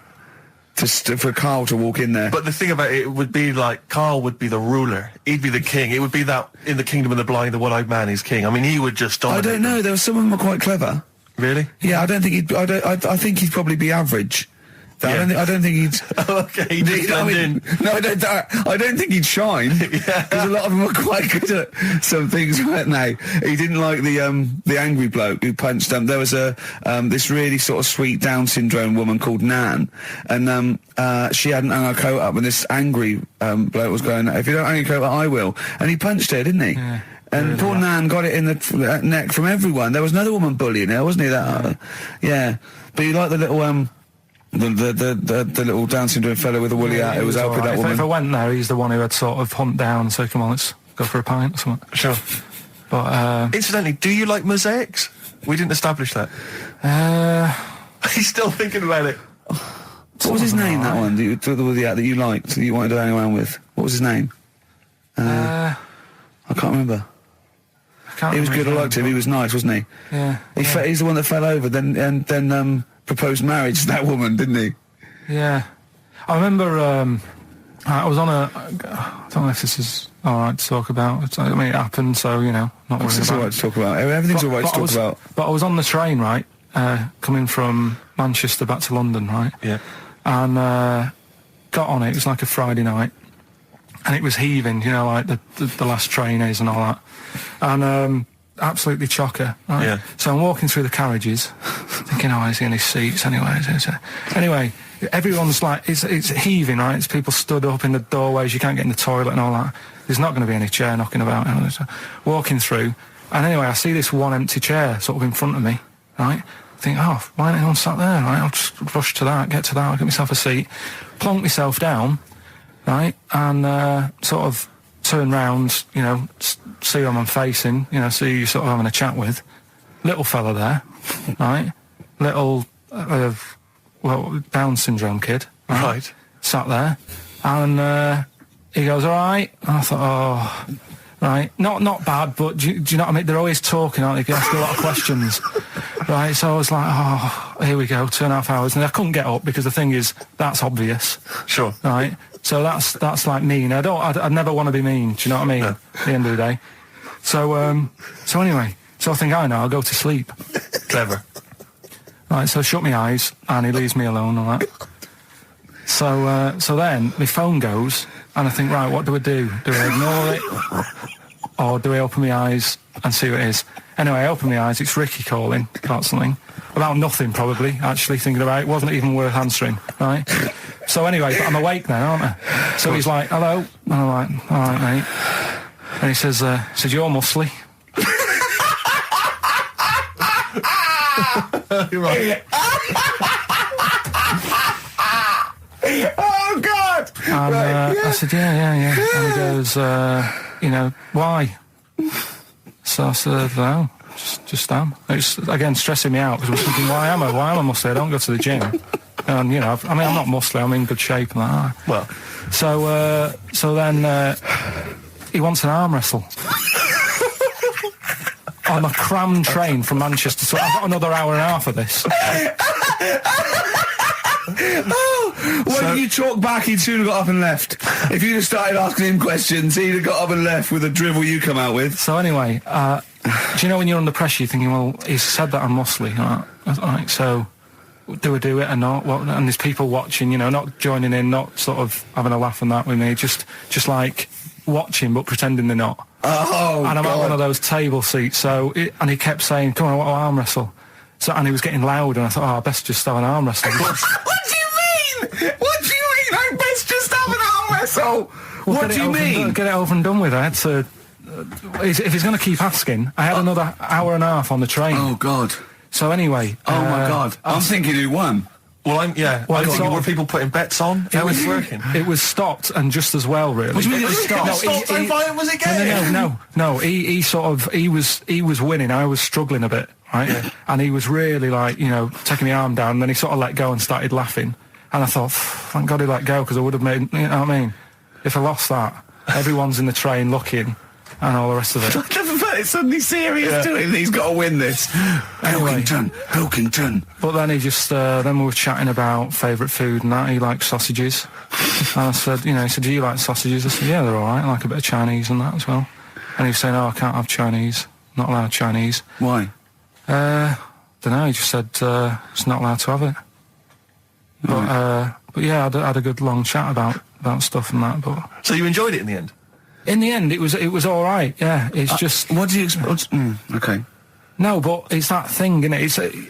It's whenever you're faced with something different, it's always awkward, isn't it? And that's the thing. You're talking about him now, are you? And I think I did all right because everyone else was ignoring him, but I probably made his day pretty good. Yeah. We were a nice bloke. I like the idea that newlywed couple are probably thinking that's going to be a similar journey down to Cornwall.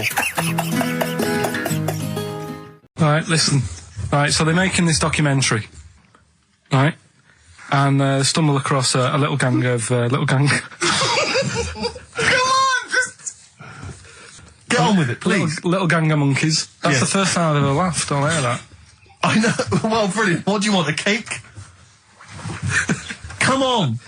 Can we play a song? Oh, I don't understand what is wrong with you, you freak. It's making me laugh. Just tell us the story. All right then. All right. So anyway, right. So there's this documentary being made. They found a little gang of monkeys. Right, play a song. I don't know what's going on here. I apologise. It's just if you were looking forward to monkey. Got to hide your love away. According to the Beatles on XFM 104.9. I'm Ricky Gervais with me, Steve Merchant. Right, Carl, come on. Monkey news. Everyone's composed. The jingle, please. Oh, chimpanzee that monkey news. Excellent. Okay. Right, where were we? We were just start again. There's some people making a documentary. For what? Okay. Making a documentary in a jungle and that. Right. Stumble across a little gang. Okay, come on. All right. A little gang of monkeys. Yeah.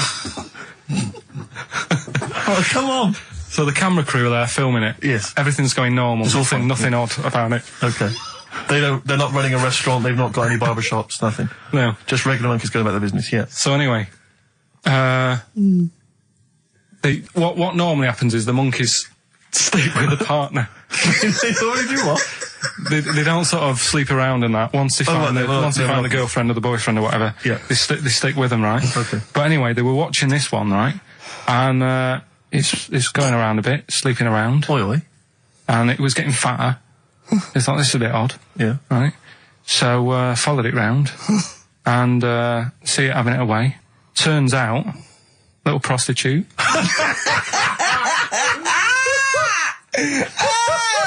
Oh, God! It's a little monkey prostitute. And it was getting fatter because it was charging them bananas. What a load of old rubbish. It's charging them bananas! What was it, a boy or... It was a... Woman. Little woman monkey.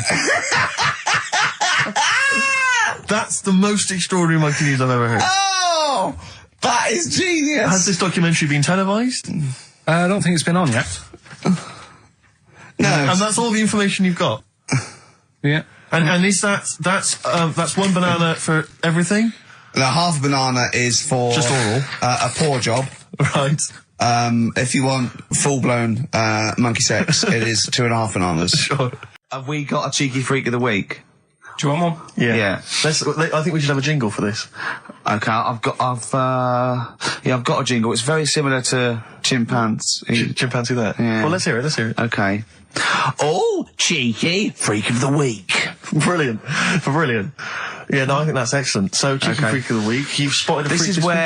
This is where somewhat, I think, offensively, you pick on someone who's not like other people and say it's your favourite freak of that week.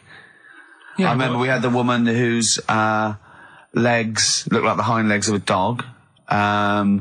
We've had the little fella with the aging disease with a little head playing the piano. That was your favourite. I think that's your probably freak of the year, isn't it? It's a pretty good one. So what's this? Is it a man with a horrendous injury, or is it a congenital birth defect, or what? Yeah, but you put it like that, and now it sounds like I'm being tight. It sounds like I'm being out of order. But I'm just giving him a mention. Just giving him a big shout out. Right? There's quite a lot going on in the freak world. There always is. You've been visiting hospitals the last week, have you, when we were away? No, there was a thing on a website. This isn't even the one that I've picked, so... So this is just a bonus? This is a bonus freak. Yeah. Yeah, go on then. This is a free freak, right? It's a fella called the Lobster Man. The Lobster Man, of course. Again, good name, you know what you're going to get. Yeah. What are you going to get? Some succulent meat. I like the idea that the vicar on the christening suggested that. I don't want to call him Mark. Can I make a suggestion? Yeah. Look at his hands. What's his name? Mark Michael Webster. Right. Right. Have you thought about a nickname? Not really, no. Have you looked at his hands? Yeah, we don't want to talk about that because do you know they look a little bit like lobsters? Well, yeah, but it's quite deformed. It's like, you know, we Can I suggest Lobster Man? That's terrible, Vicar. That is terrible, Vicar. Pinchy. Go on then. We're going to see. This is what the sort of feature you come up with, Carl. So, Lobster Man. There's probably people listening now with, you know, lobster feet. Right. Lobster hands. So, Squid Boy. So, Lobster Man, what does Lobster Man do? Does he fight crime? not that much. Okay. Apparently he got into a bit of trouble. He was in a restaurant, and this was years ago, by the way. And someone picked him to eat him. No, so apparently the waiter said, "Oh, you shouldn't be sat here. You should be in my pan," or something. Oh dear. And they had a fight, got out of hand. Yeah. Got out of claw.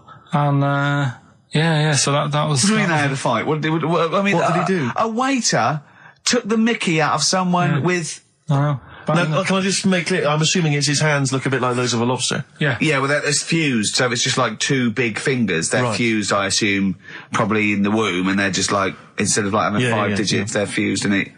But he can pick stuff up, can't he? Yeah. What does he pick up? He mainly eats crabs and jellyfish, doesn't he? Yeah. Yeah. So he was having a fight with the waiter. He snipped off his nose. Right, so anyway, he just held on to the waiter's bib. Yeah, and the waiter was screaming, "Go and get him off me." Yeah. So anyway, does he eat other lobsters? Does he think he would eat lobster, or is it kind of? Would he feel bad about eating lobster? Right. The little cheek of the freak that we've gone for anyway. The what? The little freak of the week, cheeky freak of the week. We've gone for this Siamese lad. Okay. Right. Happened back in. You can't have a Siamese lad, can you? All right. Yeah. This Siamese twins happened back in 1693. Oh, he's got a date. Blimey, that's the first time ever. Yeah.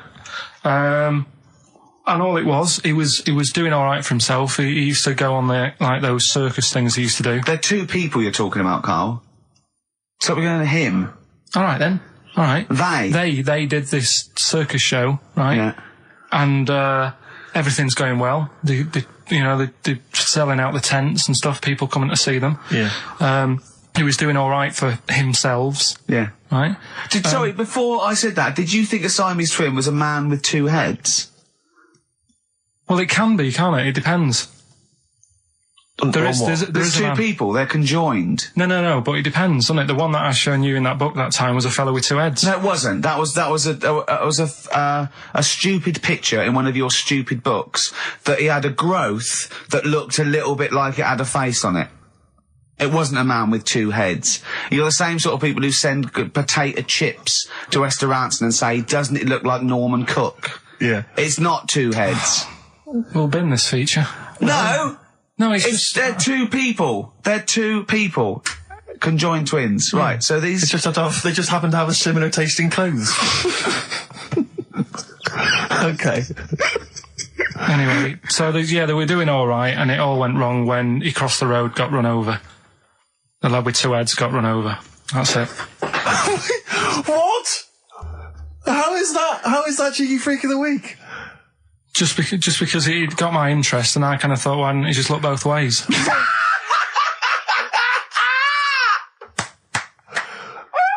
I'm intrigued to know Why wasn't he looking both ways? I'm intrigued to know how you get run over. What was it, 1629? Yeah. Well, it's horses and that, wasn't it? Yeah. Oh, why wasn't he looking both ways? Karl Pilkington, you are a genius. Play a record, you fool. Cheeky Freak of the Week, do you want to... Oh, definitely. Should we do Cheeky Freak of the Week? Cheeky Freak of the Week? I can't wait. I'll always do these. I'd start off with these. All right, well, let's have the jingle for Cheeky Freak of the Week. Oh, no. Do you remember it? No. I remember it. Oh, Cheeky Freak of the Week. Brilliant. Something like that? I want some more, though, because that was slightly half-high. Oh, Cheeky Freak of the Week. Excellent. Right. This, we're going back again. Yeah, 17th century? Well, it was 1829, right? Oh, I'm impressed. Now, the problem is with Cheeky Freak of the Week... Not so much the week, is it, if you're going back to 1829? Well... Not even of the century. You haven't even done Cheeky Freak of the century. There's... What's the problem with Cheeky Freak of the Week? Just because... Other than the sort of moral implications. Yeah. Well, last week, it was a fellow with two heads. Yeah. We've done Siamese twins. It's Siamese twins again. Oh, No, it was Siamese again. twins. It wasn't a fellow with two heads last week. It was Siamese twins. Conjoined twins, sorry. They're two different people. This is what I'm telling you. But this is the problem. They're going to crop up quite a lot just because they've got double a chance. All right? Oh, please don't write in and complain. He knows not what he does. You understand, don't you? Karl will actually feature one day in this section. Yeah. So, right, go on, Karl. We're going back to 1829. Yeah. All the way back there to 1829. It's a retro conjoined twin link.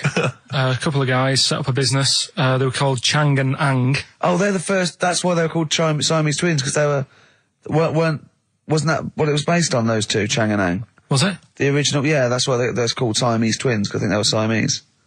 So these are the first ones. Well, not the first ones, but they're the ones that got to fame, I think, and why people started calling them. People started calling them conjoined twins, Siamese twins. I think I'm right there. Anyway. Good.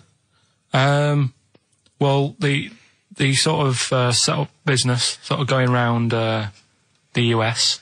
Well, both of them. And Europe, yeah. Yeah. And what they used to do, people were amazed by it anyway. But Yeah. people wanted to know how they get through life doing certain things that you think about. When you think about Siamese twins, you think about, how do you get through a day like that? Yeah. Right? And the thing that cropped up the most with people was how they take a bath. So they used to go on tour around the US and Europe and sit in a bath, have a wash and that. And Did they ever wash each other by mistake? They go, oh, that ends there. That ends there. Like those things in supermarkets. They put one of those down. We go, oh. Now, as Chang and Ang, they're in the bath. They're washing their own bits. They got one of those dividers, right? They go, well, that's definitely yours. I marked mine. That's definitely mine. What? Don't wash that, Chang. I wouldn't, Ang. I wouldn't wash that. Right? So what are they doing? They're in the bath. Carry on with the story. that's about it, really. I mean, that's the fact that people... So, two Two little Oriental fellas joined in the hip, had a bath. No. That's your story. No, they didn't have a bath. They sort of, everybody, they must have done some sort of research, right? Who? Changarang, right? And they said, well, what do people want to see? Isn't that basically Roller's song? But it's an idea that people have queued up. They've paid their money. They're in a tent. They're going, well, I hear they're going to have a bath. They're going to have a bath. Two Chinese people have a bath. How would they possibly do it? Well, I've heard they get into a bath. But that's I don't know what they what's wanted to see exciting. them nude and where the join was. No. More than how do you get in the bath? I don't know. They just, that's what they picked. They said, what would be good to see? What do you, what do you want to see them do? Having a bath. How'd you get into trousers? Was there Exactly, this is all part of it, isn't it? That's why they picked having a bath. This is all part of it. Well, they want you to get dressed afterwards. Yeah. Who was the best out of Chang and Ang? Who was your favourite? They both look the same, to be honest. There's a surprise. One was a short ginger woman. Oh dear. Is there anything you know? What would be better than having a bath for you when you'd seen them? What would sort of make you go, oh, I wonder? One of them pulling and the other one going home alone. Yeah. I go, look, she's definitely up for it. I'm taking her home and go, oh, what am I going to do? Can I watch? Definitely not. Definitely not. Look, you go to bed. Wherever he wants to go that day. But maybe it's not big enough to sort of make any, real decision. But, like now, I'm sat here, right, with my jeans on. I don't know where I am. Well, that's clear from hearing you talk. No, but what I mean is, if a fella said to me, what side are you, what side do you member on?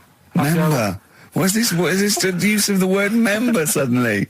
I'd go... Well, it's usually not appropriate, and also, I imagine in the old days they had big baggy pants and used to sort of like hang down, and now, like with those stretchy boxers and briefs, it's sort of held up in a nice little, neat little parcel, isn't it? So it's probably not appropriate. It doesn't come in contact with your little snake. So, did you ever, have you ever heard that? Are you telling me a tailor has asked you that and you went, what do you mean, mate? No, I've never, I've not really had one made to measure. I had one made when I was a kid, but since then I've sort of bought a suit off the hook. But when you were saying about buying a suit, I know that question sort of crops up and I don't know what the answer is. It just annoys me the way I don't know, there's no surprises anymore. Do you know what I mean? People know. What do you mean? He's going to go, right, I'm going to measure you now. Which side shall I measure? Go, well, pot luck, go on, have a look. Right, there you go. Oh, you got it. You checked me out. What do you mean there's no surprises anymore? What are you talking about? Everything you say is a surprise. Everything you say. Every opinion you have is a surprise to me. What I mean is, why aren't people just happy just to go, well, depends, doesn't it? I'll just pull the pants up wherever it wants to go. I'm happy. What do you mean? Why is this such a big issue? But Carl, when they ask you this question, they're not making a note of it somewhere. It's not statistical research to find out what the kind of common leaning is. It's a question so he doesn't touch it when he's using his tape measure. Just be careful. But he is being careful by asking the question. But what's wrong with him touching it anyway? If he's, I mean, it's only like a slight... Fair enough. But if he just sort of, knocks it a little bit, you can just go... Do that again? To me, it's the same as the prostate thing. It's just happening all over again. But the doctor doesn't go, oh, what side's your arse on, sir? Trying to avoid the arse. He wants to go, he knows where your arse is and he's aiming for it and he wants to get it up there. He's aiming for it for a good cause. This little fella's going, well, I've got to measure his leg. I don't want to touch the knob. I'll just ask him, sir, do you mind telling me where your cock is so I can avoid it? It's a big difference. But like I'm saying to you, I'd have to have a look first to let him know. I don't know where it is now. I don't know. It could be the left, could be the right. Are you telling me you don't know where your knob is without looking? Well, what do you mean without looking? How could... Well, you're saying it as if like... Should we have a guess? Well, have a look and tell us where it is. And what are you wearing? What sort of pants are you wearing? I've got my jeans on. But you got pants on underneath them? Yeah. What are they? Briefs or boxer shorts? Boxer shorts. Boxer shorts. Well, it's probably free, but the jeans are probably strict in it. I think it's probably either in the middle, dressed in, or just slightly to the left. Have a look. We'll tell the listeners after the break where's Carl's knob. It's a good competition. Oh, brilliant! We've got to send this to the Sony Awards people. XFM. Run, Snow Patrol on XFM. Well, big question. Where was Carl's knob? That's what people have been hanging on for. Yeah. Where was it? Well, I can't believe people have been texting in. Hey, what, guessing where it is? People saying, is it in the middle? Is it in the left? It cost them 10p. It cost them 10p to find out. Just wait, I'm going to give out the answer. You don't win anything, right? Like, strike it lucky. Right? Bottom or middle? Right. It was to the left. Oh! Yeah. I went with the right. That's annoying. See, I thought it would be to the left. If not, maybe if it was all scrunched up, sitting on your lap, right, it might just pop up to the middle. Just pop out, like, you know. Well, next week we'll be finding out where yours is. Where's Ricky's bollocks? Right then, which leads us nicely into knob news. Oh, I didn't get an onion. I'll have that. And it's just, but what annoys me is it's not so much that, obviously it's a practical thing, it's the fact that they get a little bit edgy. You can actually see, certainly kind of, dare I say it, certain breed of woman and a certain breed of fella will just get a little bit itchy, a little bit edgy, and they just look at you, can just see them sweating, especially if they can't read. I just lean over and do it myself. Well, I know, but it's the thing is that it's like they almost feel that they ought to wait for me to do it, as though somehow it's my obligation. And it just for some reason, I know it's ludicrous, but it really annoys me. And I actually deliberately don't put the divider down just to see them sweat. I like the way that they're actually quite well made. There's some that are brass with like a felt bottom. Yeah. Like you really care. Like a twig would do, wouldn't it? You know what I mean? But I just leave a slight gap. And then when it gets to when the woman's putting it through the till or the guy, I just say, that's my stuff. Do you ever look at other people shopping and go, oh, I should have got that? Often. Oh, yeah. That's annoying. I'll tell you what it is, it's the same thing, and again, it's my psychosis. When people, if you're on a bus or a train, and we're pulling into the stop, but there's a good, kind of 35 seconds before we're actually going to come to a halt, they leap up, and they're straight by the door. Yeah. But it's this fear that they're going to miss out. Oh my God, what if I fell over now and broke my ankle? I'd never get out. To be fair, I've never had that commuter's worry. I've never commuted, but every second counts, doesn't it? Because you miss a train, it can make a difference of half an hour. So that's why commuters literally run to get their connections. But the thing is that with a bus, there's often there'll be people who are sat right next to the exit will get up and stand up for a while, waiting to get out. It just, again, I'm not saying it's not, it makes perfect sense to them. It's my psychosis. They're going to be mowed down in the streets. They will just be a few of the You're going to be in a lovely Chrysler. Exactly. Yeah. Well, I will be going straight through a branch of Waitrose. Yeah. Taking people out in the So we do not condone going through Waitrose in a Chrysler. In a car. Now, Sir Isaac Newton, the father of modern physics, he went, is he the fellow with the apple? I went, yeah. He went, there again, see? Why do I need to know that the Earth sucks us towards it, gravity? He said, if I was floating around, it would be a problem. I'd ask his opinion. I went, what about Einstein? He went, again, I've never needed, and this is what he said, I've never needed MC squared in my life. The fella who invented the video, I watch one a day. You know what I mean, though? Give credit where credit's due. Right. And I think that a lot of this stuff that was invented, like when we were talking about inventions, I started to look in books and that, finding stuff out. And there was some fella who got a mention on an invention site just because he came up with the fishbowl. And it's like, is it that hard? Yeah. Do you know what I mean? It's clearly a bowl. Sorry, you're not putting him in the same category as Newton and Einstein, are you? He was on the same list. Einstein was on there. It was saying about him doing that. And Newton with the apple. And who else was in there? Da Vinci, whatever. He was Leonardo on there. Da Vinci. Yeah. Is he the one who did Mona Lisa as well? Yeah. Yeah. He said it took him 12 years to paint the lips. I don't think that's that good. Like, it takes that long. I saw, when you saw Tony Hart do like an Aborigine man with a elephant in the background took about 3 minutes. Aborigine. An Aborigine? Yeah. Really? An elephant? So what about some of the big names? What's your first reaction when I say some big names from history? Go on. Gandhi. Again, what did he do? Good point. Right. Good point. Okay. Good point. But all right. Do you understand what he represents? Well, go on, tell me, and then I'll tell you if he deserves to be mentioned. His whole kind of attitude towards peaceful protest. It's quite a sort of modern idea. Very much the forefather of the 60s movement. Where people would sort of sit in, and protest.